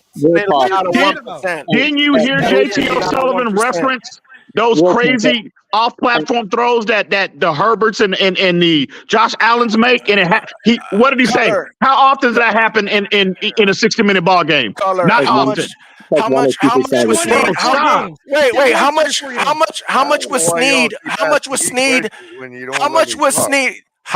Snead pressing Tyreek in that game? They were pressing him a lot. A lot, right? A lot, right? How many times? How many times? Still caught a touchdown from Tua. So it happens a lot. It wasn't 1%, right? No, it wasn't. It wasn't No. 1%, right? No. See, now you're trying to switch up, bro. No. Shut the fuck up. Shut the fuck up. Thank you. Nah, bro. Thank you. No. Thank you. I'm murdering this Bro, nigga. are you listening to yourself right now? Every time. Every stupid shit you say, I'm murdering him. Every stupid shit you say, I'm murdering him. I got this. There's nothing you can't run from me, bro. You can't run from me. Go learn something and watch the all 22. Oh, now I gotta learn something. Every time, Bro, this dude is. every time Tyreek Hill was jammed at the line by L'Jarius Sneed, Tua moved off of him, especially when he was put on his ass. He didn't throw to a spot where Tyreek should have been. He moved off I didn't of him. say he did. I never said he did. You said that's what he does, right? That's the whole type of spot throwing that you are. That's what he does. You said that's what the type of spot throwing that you guys, you TD and people that have your opinion. That's the type of spot throwing the point you were trying to make. No, that's what you said, bro. I was saying that is the definition. That's the type of. Go to sleep, bro. Go to sleep. Go to sleep, bro. It's late. I know it's late. You need bro. You need to go lay down, bro. You need to take you a nap, dog. This shit is fucking ridiculous. Throw it in a grave and put the dirt on top of the YouTube. It's over. You just literally contradicted yourself. I heard it, bro. No, I didn't. You said that. You did. No, I said what? What did I say? I said what? You said and he's dumb and these fucking idiots in the chat. They're really pumping this nigga up, bro. The receiver gets bumped off his route. You said that Tua does not move off his first read, even if the nope. I didn't say nothing about Tua doing anything. That's what you said. I didn't say no. I didn't. No, I didn't. They asked me to define. They asked me to define the difference of spot throwing. I was giving you an example of the difference of spot throwing we are talking about. I was not giving you I was not giving you an example of what Tua does. I was giving you an example of the different type of spot throwing. We are saying that the spot throwing that those other guys like Kurt Warner are talking about, yes, that is normal in the NFL. Every quarterback does that, literally. But that is not the type of spot throwing we are talking about. When they said, well, explain what you mean that Tua spot throwing. Okay, do that. Explain the type of spot for I the, did. No. Do that again. I did. For the people in the back that didn't hear you. For the people in the back that did not hear you. Oh my God. He said there should be spot throwers that even when guys are rerouted, that they should be making those throws. But he also said, you're not listening. He said Tua just throws to the spot no matter what. Exactly. That's what you were. Yes. But you just said Tua didn't do that. You just said Tua does not do. You didn't say that. What? Tua throws to a spot. You just said Tua. You didn't say Tua did that. That's what you just said. Listen to what I'm saying, bro. I've been listening to you all night. Stop. When you just said Tua throws to a certain spot, no matter what. Yes. Now, the difference where we're mixing up is you guys are saying, yes, every quarterback anticipates and throws to a spot no matter what. No, it's a different reason. Yes, but it's a different reason why Tua is doing it. Tua is not throwing to a certain spot like every other quarterback is throwing to a certain spot because they see that's where the wide receiver is going and they know the spot that the ball needs to be thrown to so the wide receiver can get there at the same time and catch it. So why is he throwing? So what type of throw is he making? And why is he leading the league in passing yards if he's this? Because he's throwing to a spot because that's where the ball's supposed to go. Whether the route was rerouted there or route was gonna be there in the first place, he's throwing it there. So you are saying he's throwing the ball? No, bro, you are a clown, bro. You are a fucking clown, dog. Can I go real quick? You really Cutler, y'all actually brought this fucking idiot up here on your panel, bro. And you let this motherfucker talk all this gangster shit for the last 2 hours? Bro, you are a fucking idiot. I'm telling you. Hold on a sec. That's literally what you said. And I just gave you an example of the KC playoff game where Tyreek was getting jammed and the ball was not coming to him. So I just countered your whole fucking argument in 1 goddamn second. What are you talking about? You no one's talking about. Bro, you don't even know what you are saying, bro. You said it, Yolan. You said he was throwing the spot no matter what. Let you talk. Go ahead. I just want to ask you a real quick question because I agree with you. Wow. You've been on the show this whole time for about what 5 hours, and some of the things you said I agree with, and some of the things you say I don't. And I just want to say that spot throwing narrative I think is BS. Because you just said, and then you can correct me if I say some things wrong. Okay. You just said that Tua, when it comes to Tua, Tyreek and Waddle, they just run that route, and Tua throws the ball when it's time to throw the ball. Ain't that anticipation? When he knows when it's time to throw the ball? Is that not anticipation? No, we're not talking about when it's time to throw the ball. We're talking about the spot of the ball. What he said, Q, was we're talking about the spot of the ball. What he said oh my God! He will said he will throw to the spot. He said he will throw to the spot no matter what. He said he will throw to the spot no matter what. It's anticipation. Yes, it's anticipation. Okay, but what we're see, this is my thing. This is my thing. Growing up, I've never heard of spot throwing ever until now. All I've heard about was anticipation and touch. Right. So what is this spot throwing narrative comes from? It's from TD, bro. It's when you see it on film. No, it's not, bro. No, it's not. No, how you gonna tell me? Okay. Q, real quick. Let me jump in here. Let me address where it came from. Can one of you actually get to the fucking crux of the situation? When he throws to 3 people in coverage, what is that? He said Tua will throw to a spot. That's a bad read. Even if the receiver. He said no matter what is what he said. No matter what the cut. He literally said even if the guy is rerouted, Tua will go to the spot. And no matter what the coverage is. No, I didn't. You see how he lies? You said. You don't even remember what you say, bro. You need to I never said nothing about what Tua does when we were talking about that. Not even the rerouted or not. No matter what. No, you just said no matter what. Real talk. No. He doesn't even remember what he says, and then he just readjusts his take. That's all he does. Bro, you've been going in circles all night, bro. I haven't. You've been going in circles all freaking night, bro. Conversations. Let me eat it up again. Pause. I had 2 different conversations. The first conversation, I didn't say nothing about Tua. I was explaining what I mean by spot throwing. I didn't say nothing about what Tua does. The second conversation we just had, I was telling you, yes, this is what Tua does. They're 2 different conversations. Y'all got to keep up with the conversations. This is what happens when everybody's talking. This is what happens when you got 5 different people going at it. After the JT O'Sullivan complaint, you said, yes, all the quarterbacks in the NFL do it that way, but Tua does it this way where he throws to the spot no matter what, even if they're rerouted. Exactly. Then I provided the example. Now you're saying yes. Then I just provided the example of the KC game. I just provided the example of hold on, Q. I provided the example of the KC playoff game where Tyreek was the first read on a lot of plays. He was getting jammed, even put it on the turf, and Tua was not throwing to the spot of his route. He was moving off of him and making other reads. So that right there builds your narrative. Thank you very much. It doesn't. That has nothing to do with. Those are two different conversations. No, they aren't. They're the same one. You fucking idiot, Bro. Holy fuck. When you, So if I say, I think this is what Reason is trying to do. I think he is trying to. I think he's trying to make a scene that I'm saying, no matter what. No matter what, no matter if he sees somebody there, no matter what, I'm gonna do it. No, what I am saying, what I am saying is when he picks that route, sometimes he don't pick the route, sometimes he goes with another route. When he decides to pick that route, he's going to throw the ball in that spot, no matter what. That is what I am saying. When he decides, I'm going to give it to Tyreek. When he looks at Josh.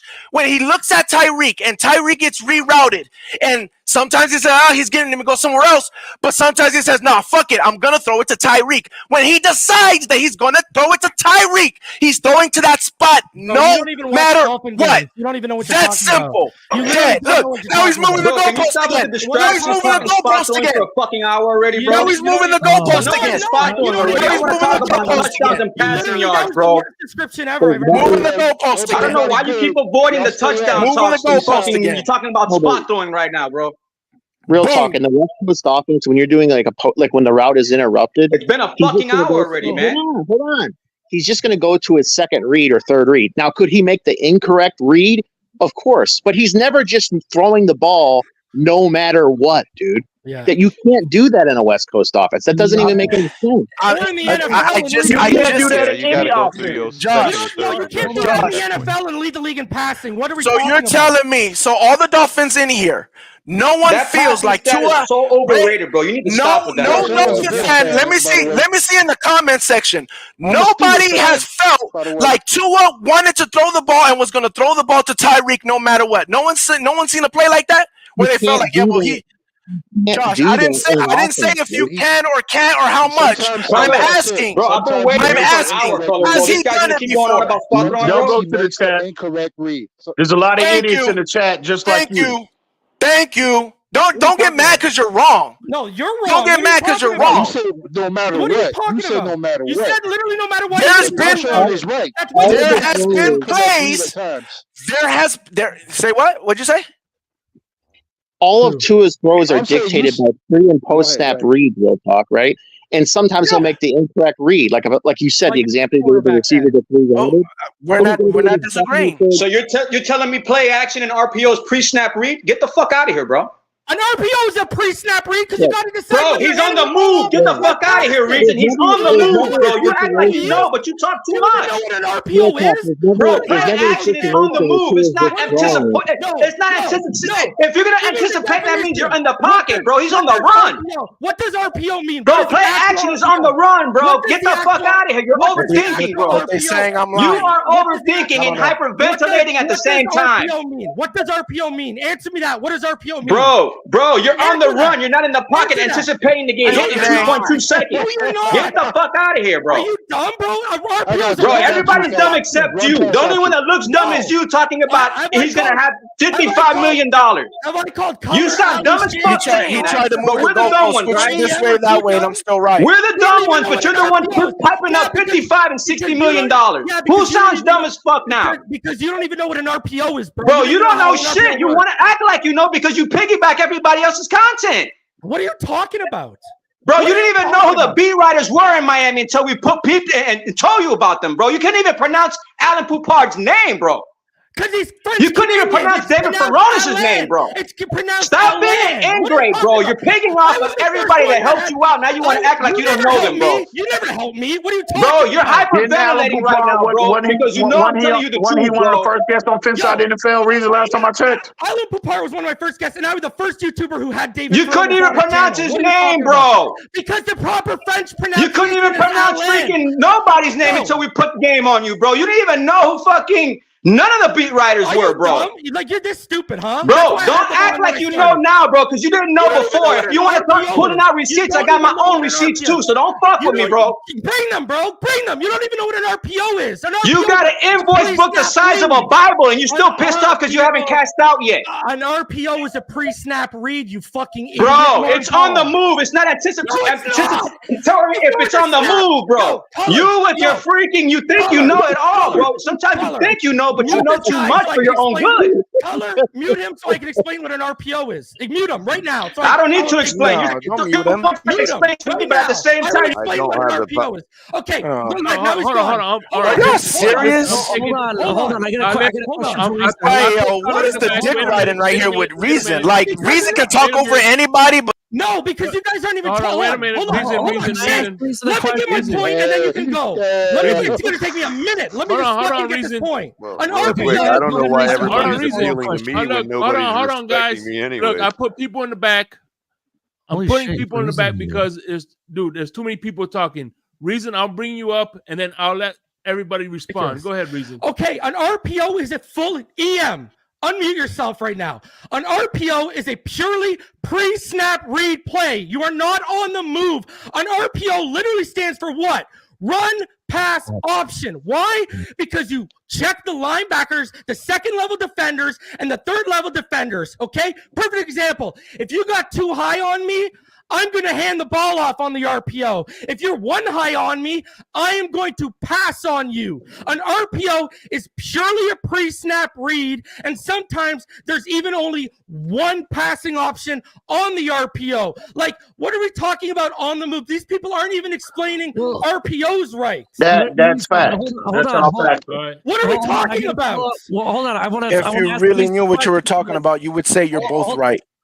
Like, no, that's not right. An RPO is not on the move. An RPO is run pass option. The first word is run, you dumbass. Yeah, to hand it off. To hand it off. Hand it off to the running back, you idiot. What are you talking about? Oh my God. Reason. You do understand once you snap the ball, you have to read what defender's choosing if he's going to. already made though, whether you're handing the ball off or passing before you No. make the snap. Yes, it is. That's Bro. how an RPO works. Hold on. Ali wants to talk. Go ahead, Ali. What the hell, man? Now, real quick. I will. Hang on, real quick, Ali, if I may, real quick, in terms of this RPO narrative. Now, for mobile quarterbacks like Lamar Jackson, Josh Allen, guys that are more athletic, right? It's not applicable. That's the option. That's the option. That's the option. Yes. Right now. So I don't know what Cap for Life is talking about here. Like, he's saying that it's after the snap, which he's saying it's only after the snap, and you're saying it's pre-snap, and you're both right. It's pre-snap and after the snap. Because you have to decide whether you're handing the ball off to the running back before the snap. Pre-snap, you have to identify who's gonna get the running back or who's gonna get the. No, you don't. You have to identify the second and third level defenders, and based off the coverage of what the linebackers show you, you decide pre-snap. Am I handing the ball off or am I dropping back into a pass option? That's how it works. No. Yes, it is. I have what a are you follow-up talking about? question. Alabama defined RPO where this guy came from. What are you talking about? No. Because if you're handing the ball off and the linebacker, if you handing the ball off and the linebacker steps up, you throw the ball. If you're handing the ball off and the linebacker, you've already made the decision. Like, what are you talking about? And the linebacker stays put, you give the ball off. Yo, here you go. That's what happens sometimes. Then why is it in Madden? Even in Madden, you have to decide whether you're passing or running first. Why? Because yes, you do. Because the run decision comes pre-snap.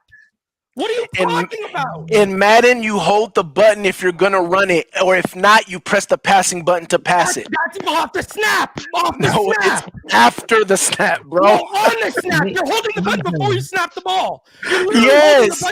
Yes, and you continue to hold the button if you're gonna run the ball, and if not, you let go and you pass it.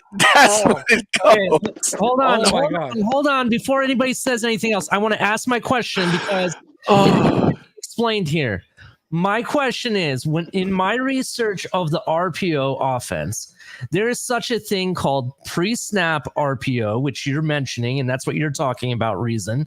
But then there is something called post-snap RPO. Can you explain what that is? That's like the Navy option. That's like when you're running the triple option.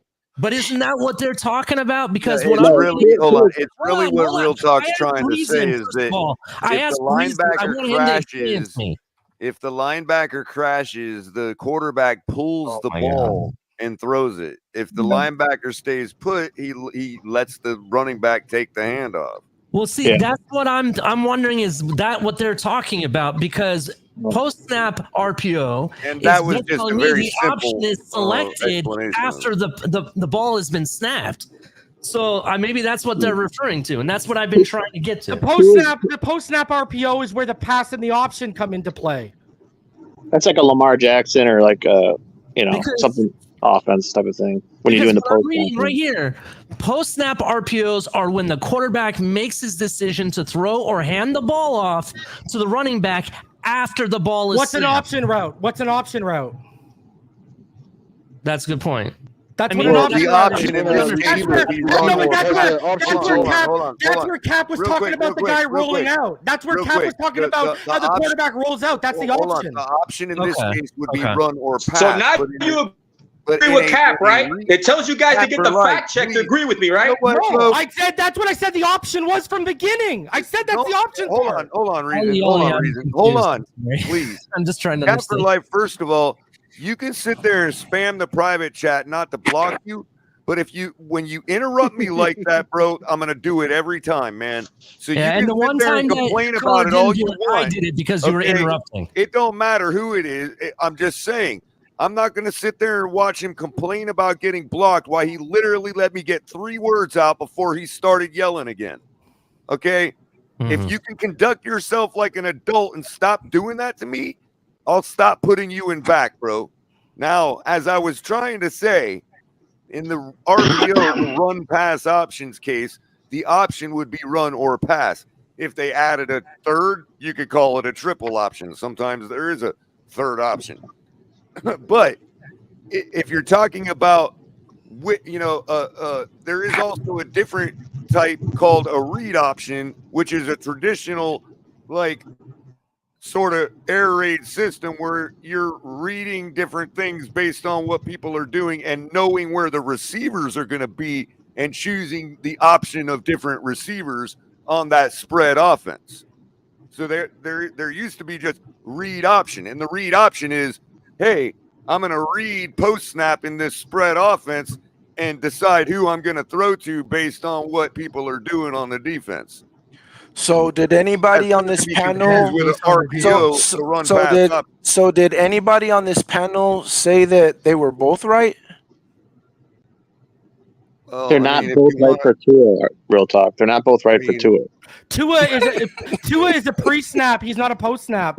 Tua's not That's what they ran at Alabama. Moving the goalposts. You talking about as far as the definition? What do you mean? Talking about the definition? Hold on. It is possible to devise a system like where you're like what Ali was asking about, the difference between a pre-snap RPO and a post-snap. If there is, let's say, a preference where a coach or whoever is designing a way where you're deciding that option pre-snap, then yeah, there is. So let me ask you a question. Yeah, one will be more like Kansas City, one will be more like the Ravens. Let me ask you a question. No, that's what we did under Godsey Stootsville, we were pre-snap. At Alabama, too, was a pre-snap RPO. I see BG. Right, one will be All I more know is free a and one will be casual more just post. told you the difference of an RPO and spot throwing, and now you're upset. I told you what was the post-snap read. No. Don't act like you know because you just found out because they fact-checked it for you, and this casual just fact-checked it for you. I said the pass and option. Yeah, no, give me a little bit of credit, Reason. Stop.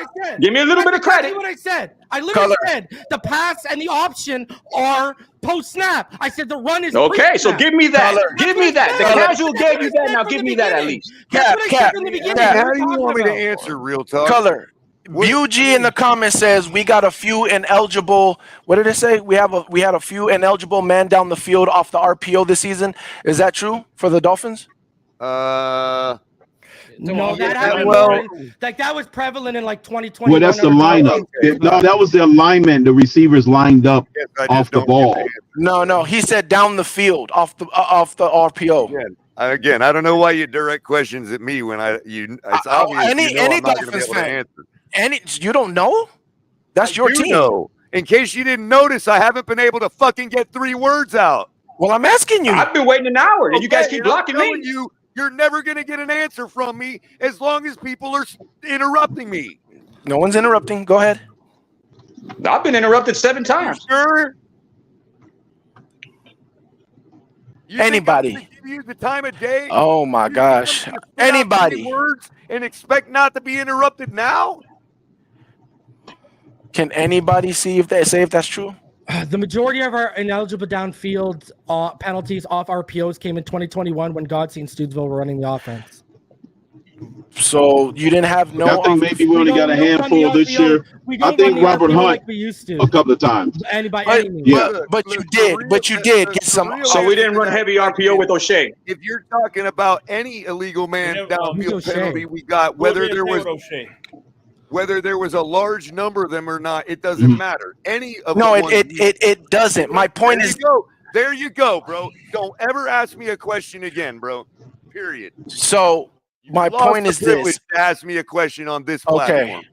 If you got some down the field penalties off of RPOs, that means that your offensive linemen We didn't were really have it this year. We didn't really have them off RPOs this year. Not a lot, but you did, right? Right, we didn't have much. You're right, reason. No, I think Robert Hunt got caught on a couple of them. I remember maybe Actually, we didn't have any off of RPOs because we don't run one last an RPO formation. Yeah. Okay, but Crypto just said there was a couple or whatever. My point is that any off of RPOs. It wasn't a lot. We don't run an RPO formation. Not off RPOs, but it was illegal man on other plays. Okay. Well, again, that's why I asked the question because he said off of the RPOs. Is that why you asked me the question? Is that also why you interrupted me when I was trying to answer it? Yes. So he said off of the RPOs that you guys have some down the field. If that's true, that means that you were running RPOs to run the ball. Not now. Okay. Say we weren't running RPOs. Okay. I didn't say you wasn't lining up in an RPO formation. Brother, no one's arguing with you. No point in the season did we line up in an RPO formation. Color, no one's arguing with you. I'm just saying that someone said off of RPOs, and he just said in 2020 or 2021, whatever he just said, that happened. I am saying that is a reason because they assumed that you were going to run with the ball, which reason was saying when we do RPOs, it's to pass it, but obviously that we're going to run it too with RPOs. Been here since Mike McDaniel has been here. 0 of our penalties have come off an RPO. 0. Okay. Illegal man downfield penalties. You know why? No one was arguing about it. Because we don't run an RPO formation. Yeah, we weren't even.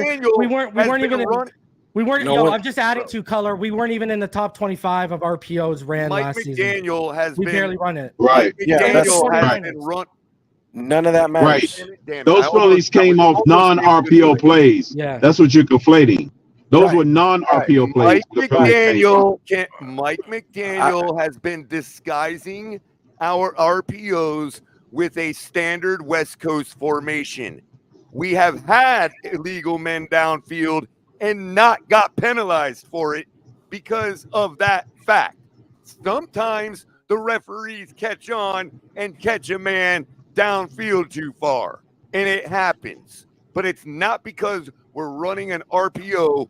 It's because Mike McDaniel runs those plays out of a West Coast formation in order to disguise no one's men downfield if they happen to go too far. And no one's arguing with this. He knows this right here. This is why he's doing it. Because he knows that the referees in the NFL traditionally give more grace on the illegal man downfield when a team is running an RPO. So I'm not talking about when you're not running the RPO. I'm telling you why. Yes, I know. We have never been penalized because it's an RPO. Okay, I understand. I am saying when Reason said it was an RPO, whenever year it was, I am saying, yes, 2021. And what I'm telling you is when the referees see us in a West Coast formation, They Yeah, don't what Color's give trying us to that say. grace. What Color's trying to say is it's not even worth talking about because we run a totally different offense for the last 2 years and now going to year 3. Right. And what I'm actually saying, reason, is because the refs see us in a West Coast system and formations. They don't give us the grace when we run an RPO and have an illegal man downfield. Yeah. They give the RPO some grace, like a yard or two, for their offensive linemen. It's known. Color. When we're running an RPO out of a West Coast formation, You're wasting your we breath, don't Color. get that grace. Color, you're wasting your breath. We're not. You're not even understanding what I'm talking about, bro. You asked me why we even get penalized for it if we have, and I'm I telling asked you you we don't. if okay. All I asked you was, have you guys ever been penalized from the RPO with a Bro, man now you're gonna go downfield? into a rabbit hole of penalty. Come on, man. But I just Nah, we don't have to do it. It don't matter. Yo, It don't Color, matter. Color Ali Shake. Yo, Color Ali Shake. Yo, bro, I'm out of this foolishness. I Well, appreciate y'all for having me up Whoa, here. whoa, boys. whoa! No! We need to talk. No, we had an hour with him. Talk with me at least. Man, you How you really doing, think bro? anybody's gonna give you that, bro? Really? Hey, so hey, I appreciate reason. Hey, check this out, man. Real quick. Appreciate it, man. Ain't want that smoke. Everybody's time is for you. So let's see. He got proven he wasn't listening about Lamar. He got proven that he lied about the whole Tom Brady shit that supposedly I said. Bro, he ran, bro. You took too long, bro. I didn't, bro. I was getting interrupted. I was just breaking shit down. He was trying to move the goalposts here, there. Nah, and I was kept getting telling blocked. him You getting everything. interrupted, and he was free to talk. Ain't nobody got the license to say they were getting interrupted because y'all were treating you. Bro, you let that man dabble, ramble on all he wanted, bro. Like you could. That's a fact. You did not hold court. And at nobody all. could tell who was talking over Yeah, who. bro, you put me in the back. You let that man ramble on and double team with EM and shit. Why don't you respect me a little more and I won't have to do that? Bro, all I know is a question was being asked to me, and then you guys interrupted on top of that and took over. But I never got to answer my question. He got caught back. And then you guys on shaking, RPO. you guys putting me in the back and shit left and right, bro. Damn, you still up? Hey, Ian, why your boy left, bro? I don't know. My phone died. I had Yeah, to go get get some. him back, bro. He gave an hour to Nah, freaking bro. True Talk or Real Talk, but he can't talk to me. You had all night there to address him in any way They put me in the you see back, fit. and they No, thought I'm they not. was slick by putting me in the back, bro. You know what? You know, and you know something. I'm gonna be honest. You know what? Color, y'all did not hold court at all. You know what? I'm gonna be Hell no, y'all ain't perfectly hold honest, court, bro. bro. You let him and Ian Listen, double team When you everybody all and take don't over the respect platform, the bro. fucking judge, that's what happens. No, I'm gonna be perfectly honest, right? I'm feeling some type of way about even reaching out to him to have him come up to address this foolishness. No, but it was Because nice. He came up. At least he came up for a little while. It was nice. Cap, stop it, man. Close your mouth, dog. Like, bro, how many times you got to be putting time out to get the goddamn message? All right, okay. All right. God damn. So listen, I'm feeling really. You know me. I'm never one to shy away from. If there's an issue, I'm a big proponent of letting two grown men hash their issues out or whatnot. But really, you were? Hey, I'm feeling some type of way. Me the whole fucking time, not letting me talk. I'm feeling some type of way. Bullshit. You should feel some type of way. Okay, you should feel like a bitch because you would not let me talk. You kept pumping your fucking cheerleading pom poms the whole fucking time. When I was trying to get my shit off. So you should feel a type of way. You should feel like you need to change the tampon by now. Let me That's finish what my you point. should feel like. Let me finish my point, right? Finish your point. Finish your point because you're the only one that can. Now, first off, bro, you need to chill on that bitch talk. Like, I didn't disrespect you. I did not come at you. I'm not disrespecting you. I'm analyzing how you're acting, and I'm telling you. Don't listen. Let's not do that. Let's not do that. Calm down. Right. So at the end of the day, the reason why I'm feeling some type of way is because I thought at least, right, there was going to be some form of a challenge up here on this panel. The way you sat your behind up here for 3 hours with your bird chest poked out about what you're going to do, and I'm going to teach, and I'm going to educate. You sat up here for 3 hours, motherfucker, and didn't make one goddamn point. How is that even fucking possible? You can say that, Em, but it doesn't change the fact of what I just did. You didn't make not one fucking point. Not one. How is that even possible? Em, you can say that. Well, but now we know why Now we know why you've been on YouTube for 30. Now we know why. Wrong with RPO. Now we know why you've been on YouTube for 30 years and you got 250 subscribers. Now we know why. Why he was wrong about the So that's spot why throwing. I'm feeling some type of way, because I thought there was going to be at least some form of a challenge up here. And you can try the internet shit. It don't change what happened, bro. What's up, y'all? This is Chef Jew. Looking for a great chef for your next catering party, private party, office party, etc. Oh, yeah. With welcome watering meals and desserts. Chef Jew. Let Chef Jew Catering and Sweet Treats take care of it for you. Boy, Chef got skills, dog. Call me at 786-804-8096. Also, reach me at chefjewcatering@gmail.com. Direct message on Facebook and Instagram at Chef Juice Catering. Chef Juice Catering and Sweet Treats. Food with a passion. We do it all. That's cool. Hey, real talk. I respect you as a football fan. Man, Chef got them skills, boy. Chef got them skills. Sure, I'm racking up when I go down now on them cupcakes. What was you saying, Josh? Bro. Real talk. I respect you as a fan and everything. Like, you seem like a cool guy, but I'm just being honest.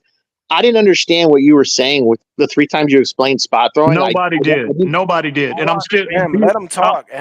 Nobody did. Hit Joe Rich to Shake. Thank you to a Tuesday. Been a member for a year now. The tailgate know how to throw a party. Damn. Yeah, we always know how to throw a party. It's 1 a.m. and we're still partying, man. You know what? I definitely approve that message. And sure. Joe Rist also hitting his member chat. Might want to stop at MGM. I thought it was a great show. Me too, Joe. I thought it was great. Appreciate Reason spending his time doing that. No doubt. Nobody really has to, so you know. Man, hey, bro, listen, we all fans. Am I wrong for thanking him, Cap for Life? Am I wrong for doing that, bro?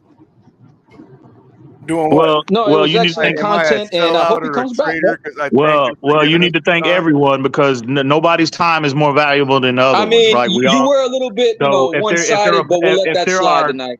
If there's, I thought that was bullshit. And For you're real. telling me I'm one-sided while Q's over here telling me I hope that real talk and true talk win. What does that have to do with what you're telling me? You brought that up 4 times already. I don't understand. I don't appreciate you saying shit like that. That's completely disrespectful. Well, I don't appreciate being put in the back 8 times when you let these guys ramble on. I don't give a fuck. Oh, I don't give a fuck either then. How about that? Then, right, so shut your mouth and I won't put you in back. Oh, so now you're gonna disrespect me because I said the same thing you said? Like you disrespected me. Right, right, because it's right for you, right? Have you known so me I don't to do insult you, but you can insult me, right? Disrespect me. You Have put me in the known back me to 8 do times, and then anything you else say it's a when great show, somebody right? disrespect me? Come on, guys. Why didn't you put ever anybody? known me to do anything else when somebody disrespects? Nah, man, I can already see where this is going, bro. Oh, really? Well, I put everybody in the back when I put up here. No, you didn't put. Y'all took your turns putting me in the back. I did. I did. Hold on. No. I put when I got up here. I was only up here for like maybe 10 minutes. I was putting people in the back, everybody. So I don't want to hear that bullshit. Reason was in the back. Yeah, you don't want to hear that, but you want to hear Reason. You put reasons in the back when there was no need to put reasons in the back. But when I was trying to make my point and I let Reason talk. Nah, I'm starting to put 1 and 1 together with all this blocking all over the community now, bro. I'm starting to keep game now, bro. Take us to jail, man. Put the cuffs on, bro. Give me a fucking break, bro. Yeah, okay. Yeah, okay. Shit, man, bro, can we all just get along? That's what I'm saying, bro. Everybody all uptight. Why y'all doing this? Yeah. What number should I play on the roulette? Why can't we all just get along? Can we keep it football, baby? Can we at least attempt to keep it football? That's you know what what I'm I'm saying, man. These guys get caught in their feelings and start putting people in the back. Bro, Cap, seriously, bro, you need to stop acting like a child, and you won't get put in the back. I don't kick you from the server. I mean, like, really, Cap. I mean, are you listening to yourself, bro? Like, seriously. Yeah, I'm listening to myself, and I'm listening to all y'all, and y'all ain't gonna stand up for me, but I'm gonna stand up for myself. Fuck that. Y'all ain't gonna fucking double team me, triple team me, make it seem like I'm doing something wrong when y'all the one put me in the back 8 times and shit. Yeah, how can we defend you acting like a child, bro? Everybody else, right? And that's right. How can we defend you acting like a child? How do you like it? Y'all doing Cap dirty, bro. Why y'all do that? Doing dirty. Nah, actually, they should have got you up out of here too, because that nonsense you've been spewing all night. That nonsense you've been spewing all night, bro. He should have got you up out of here a long time ago. If you didn't learn anything, that's on you.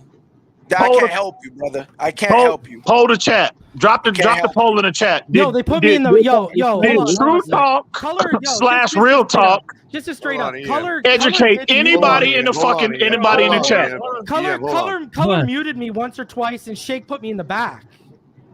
He put you in the back when there was no reason to put you in the back. Well, bro, do you know why they were putting Cap in the back, bro? Because I get it. I get it. And adding no substance when me and you were trying to have our thing. That's why they put him in the back on. I get why they put Cap in the back. I just think it's fucked up that they put Cap in the back and they never put you in the back. I'm trying to They did put me in the back. They did.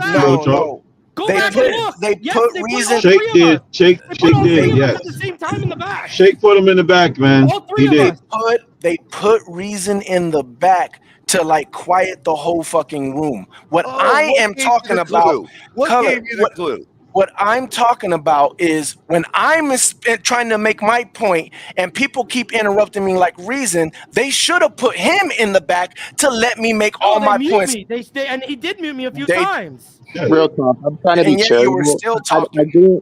I didn't. I'm trying to be charitable, man. Like, I honestly didn't understand what you were saying when you were trying to describe the spot throwing.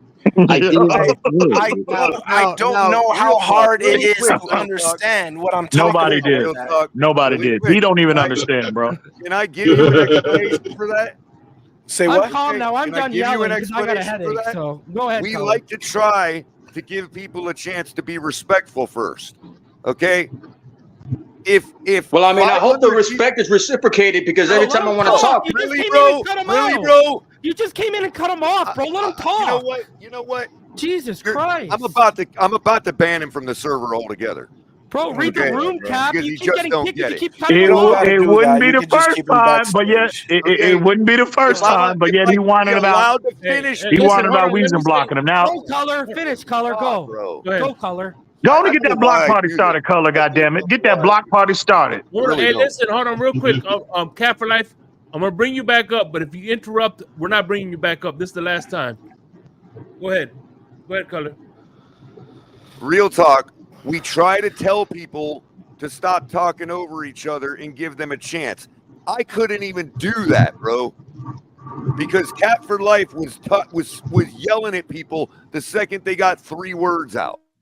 Okay, I tried to stop things and say, "Hey, Reason, EM, let you make a point. Let's move on to your second point," because it was beating a dead horse. Nobody wanted to do that.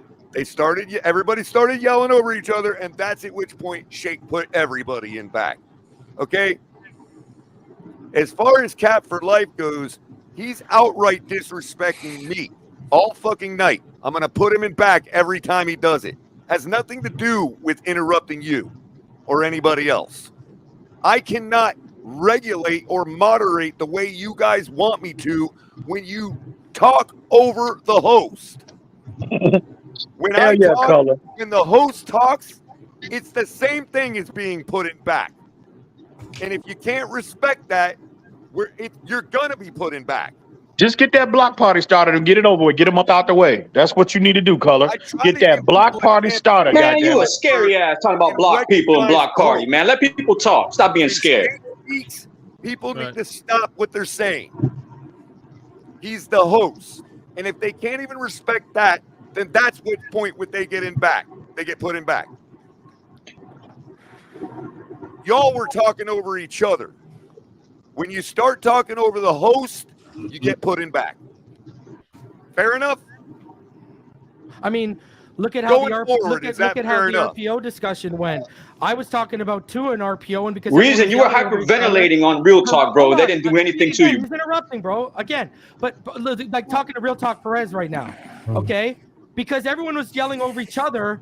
We're talking about RPO. I'm talking about Tua, and he's a pre-snap reader, and you're taking it as we're talking about a generalization of RPO, and that's just because everyone's yelling over each other, and we can't even understand each other's points. Yes, I have to look that up. You know, like that's just like that's where it's at, man. I don't know what else And to that's say. at which point the host Okay, says, so can I hey, everybody, stop for a second. And if that gets ignored, you're getting put in back, whoever it is. Go ahead, Can I finally ask a question, please, without getting blocked? I've been trying to ask this question for an hour, bro. Go ahead. Okay. Go for it. Okay, reason. Why did you block me, bro? Do you want me to know my honest reason, bro? And I won't yell at you. I'll tell you exactly. why. Honesty is the best policy for me, bro. Okay, bro. You would come on my channel, you would act positive and stuff. And yo, bro, you know how this community works. And you know a person in my position or whatever gets sent shit all the time. Bro, you would be sly talking about me in other chats when we had no issue ever since Larry's L show and we hammered that shit out. And you would come on my channel and you would act like you're a supporter of the channel. But then Did we really hammer it out though? Did we? But look at it from my extent. Why would I want you around if you're going to come on my channel and act like you're supportive, but then go around and slide? I'm not acting, bro. I am supporting. That's why I never went all ham on you when you said what you said about me, bro. And you know I should have went ham on you. Yeah, but Cap, I didn't even get to make that point and tell you that that was someone in this community who sold you out that you needed to fucking check. I didn't even, because it just blew up. But anyway, yeah, what you think it'd be nice for you to tell me as a friend, though, bro? Hold on. Neither there. Neither here there. I'm just telling you. No. If you know something, you're asking for my answer, so I'm telling you. I would see you come on my channel and be supportive. Then I would constantly get sent stuff of you talking smack about me in other YouTube chats and etc. And bro, peace of mind. Why do I want that kind of energy around? That's it. That's all. There's nothing deeper than that. That's it. It didn't even come down to our blow-ups on Larry L. It had nothing to do with that, because when you come in my chat and you act supportive, I take it as that. Bro, I don't watch a lot of platforms. So when I get sent stuff of you talking about me, then I'm going to be like, yo, why is this guy acting like this one way and then acting like this when I'm not around? And it's just about, bro, why do I want that energy around? That's it. There's nothing deeper. There's nothing malicious about it. That's literally it. All right, now I'm gonna give Cap for Life a chance to respond. Go ahead. Go ahead, Cap. Yeah, and stop with the trigger finger, bro. I know you're doing your job, but give me at least a minute here, bro. Because it's already, you did it 5 times in less than 10 seconds. Let reason finish. Then I won't pull it. All right, let me finish, please. Go. And now talk. All right, so first off, if I was talking smack, be specific on the smack I was talking about. Because if I ever talked smack, it was about you banning me and for you to unblock me. No, you can say that smack. Do you want me to tell you? No, do you want me to tell you? Because I can give you like one example. Yeah, and you tell me too who you know that thinks they know me too. No. Oh, well, I'm not out here to out other people, but I can tell you, you would talk about basically, you would insinuate that I'm the reason that there's a lot of divide in this community when, bro, I stick in my own lane. If someone calls me out, I'll address them. But other than that, I don't go out of my way to do shit. I stick in my own lane. So I would constantly get things of, oh, we know who that. You would constantly insinuate that I'm the one who's causing the divide when, bro, me and TD's problems, none of y'all have any idea of what's gone behind the scenes other than EM or Lewis or Martin, or Ball Game. No one knows the real deal. You just guys see what's on YouTube and you take it as that. So I took that as, bro, I'm not causing the divide in this game. Exactly. I don't want to mess with this guy. I don't mess with him. That's it. We have a lot of conflicting views. I don't respect him very much. And I've told TD this. So this is not anything that I haven't told him direct. I told him this when people voted him to come on the panel after he said he wasn't going to come on. I told him exactly how I felt. But before I told him that, I said, hey, I will put my issues aside with you because the people want to see us up on a show. I will put my issues aside for what the people want. And then he said he wasn't interested. So I told him exactly how I felt. He told me how he felt. We exchanged some messages that Ian's privy to, but I was constantly getting sent stuff of you implying that I'm the reason there's a divide in this fan base when, brother, you don't even know half of what's gone on between me and TD since 2019. That's it. That's one example. Right, Cap for Life. The floor is yours. No, for me, bro, it's like you see me on the chat board giving you love and giving support, even after the fact when I mentioned the things that were said about me after Tennessee eliminated us from the playoffs, and then you went off on me on Larry's show. You never apologized to me after that, and you want to say that we were even Steven after that, and I'm supposed to take it on the cheek and act like if it was all good. I did that. No, I said we didn't even get to finish that conversation, Cap. Yeah, I know that. It's been 3 years. It's been 3 years. And I was going to tell you, you need to check your boy CT, that Connecticut dude, CT Fins fan or whatever, because he was the one going around blabbing that to everyone. Yeah, but at the same time, he wasn't in the right frame of mind, so I'm not going to put that against him. My thing is, if you know something, bro, tell me something, bro. Yeah, but I don't have listen, back then, I don't have direct access to you. The only way we'd ever cross paths is on that panel. Yeah, man. Where there's a will, there's a way. Just the same way you network with all the beat writers and everybody else. You go above and beyond for that. But for somebody else who's been supporting you, you make them look like a clown and then you call them a clown?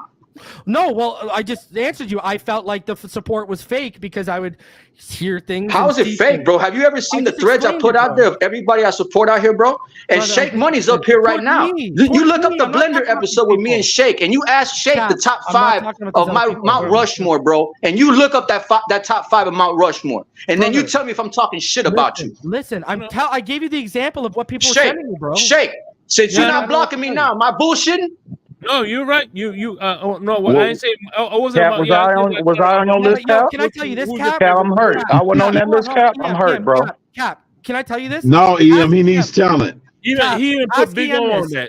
I'm hurt. There are people who will go in spaces and say, "Oh, I respect Reason. I think he's one of the smartest in the community, but I fucking hate him." So what good is that, bro? You know what I mean? Like, no, what good is that is you have to realize when people give you props for your input on college, that's fine. But bro, you need to stop with the arrogance. That's all, my man. You act like you know more than what you know when you don't. Listen, I've explained this on my platform before. I'll explain this. I've explained on this platform before. I'll explain on this. Okay. The problem is we're in the social media age. Everyone has the memory of a goldfish. That's why you got kids at 5. They're not even watching Disney videos anymore. They watch YouTube and TikTok shorts. They can't even sit through a video. So why I remind people on stuff that I hit on when it's relevant is a couple reasons. 1, to remind people who may have forgot. 2, I always have new people watching me. So you've got to show these new people, hey, this is my track record, blah, blah, blah, blah, blah. It's nothing about, unless you see me joking around and I give myself a Barry Horowitz pat on the back, I'm really not being arrogant. It's about, we're in the social media age. Everyone has a short memory. Yo, dude, look at you. How much content is there in Dolphins? You could forget something I said last week because you've watched 80 shows since then. So that's what it comes down to. People misinterpret me reminding stuff I've hit on as being arrogant when no, it's reminding people because we're in the social media age and I get new viewers, new subscribers who have never watched me before. Well, and also reason, if I may, real quick, like another reason why, I feel like anybody, this is not applicable to me, you, whoever, anyone, right? If you've been accurate on a certain issue, I think it's your duty, and responsibility to remind people, because you get people like the quote, true talk / real talk, right? Because they're one of the same. Coming up on a panel like he did earlier and said, you know nothing about fucking football. Or, bro, like, no, I didn't say come on, that. man. You did say, oh, you gonna deny that too? Now and again, I'm not trying to I'm not him. And that's another responsibility of the individual. You have time with him. I'm not him. Listening. I don't do that. He said, I said, can we stick to the cap conversation? Can we stick to the cap conversation? Yeah, stick to me, bro. Real talk. You had your time, bro. Jesus Christ. Okay, listen, I'm giving you answers. I'm on it. Like, and I respect that, bro. At the same time, like I said, I'm not trying to shit on you because I know you're gonna be in Miami, bro. And at the same time, you're gonna be in Miami. It'd be nice to link up, but you ain't gonna shit on me and come to Miami and think it's all right. Bro, I shit on a bunch of people and come to Miami, bro. I shit on Buffalo regularly, and I'll still go to the Buffalo. I get that, but this is me, bro. You know me, bro. I thought you knew me. I thought I knew you, but then you got your brand, and then you forgot all of us. Listen, if what you want is for me to apologize, hold on. Nah, Ian, bro. Let's be real, bro. We all used to kick it all the time at Larry's, and all of a sudden now it's like we're not even worthy. Cap. No, I never said that, bro. What are you talking about? Listen, I show you sure act like it sometimes. No, I don't, bro. I explained to you what my issue with you was. So it's not about, never once did I mention you're not worthy, bro. I don't know, man. All I know is I kept hearing about your brand and then we all disappeared, bro.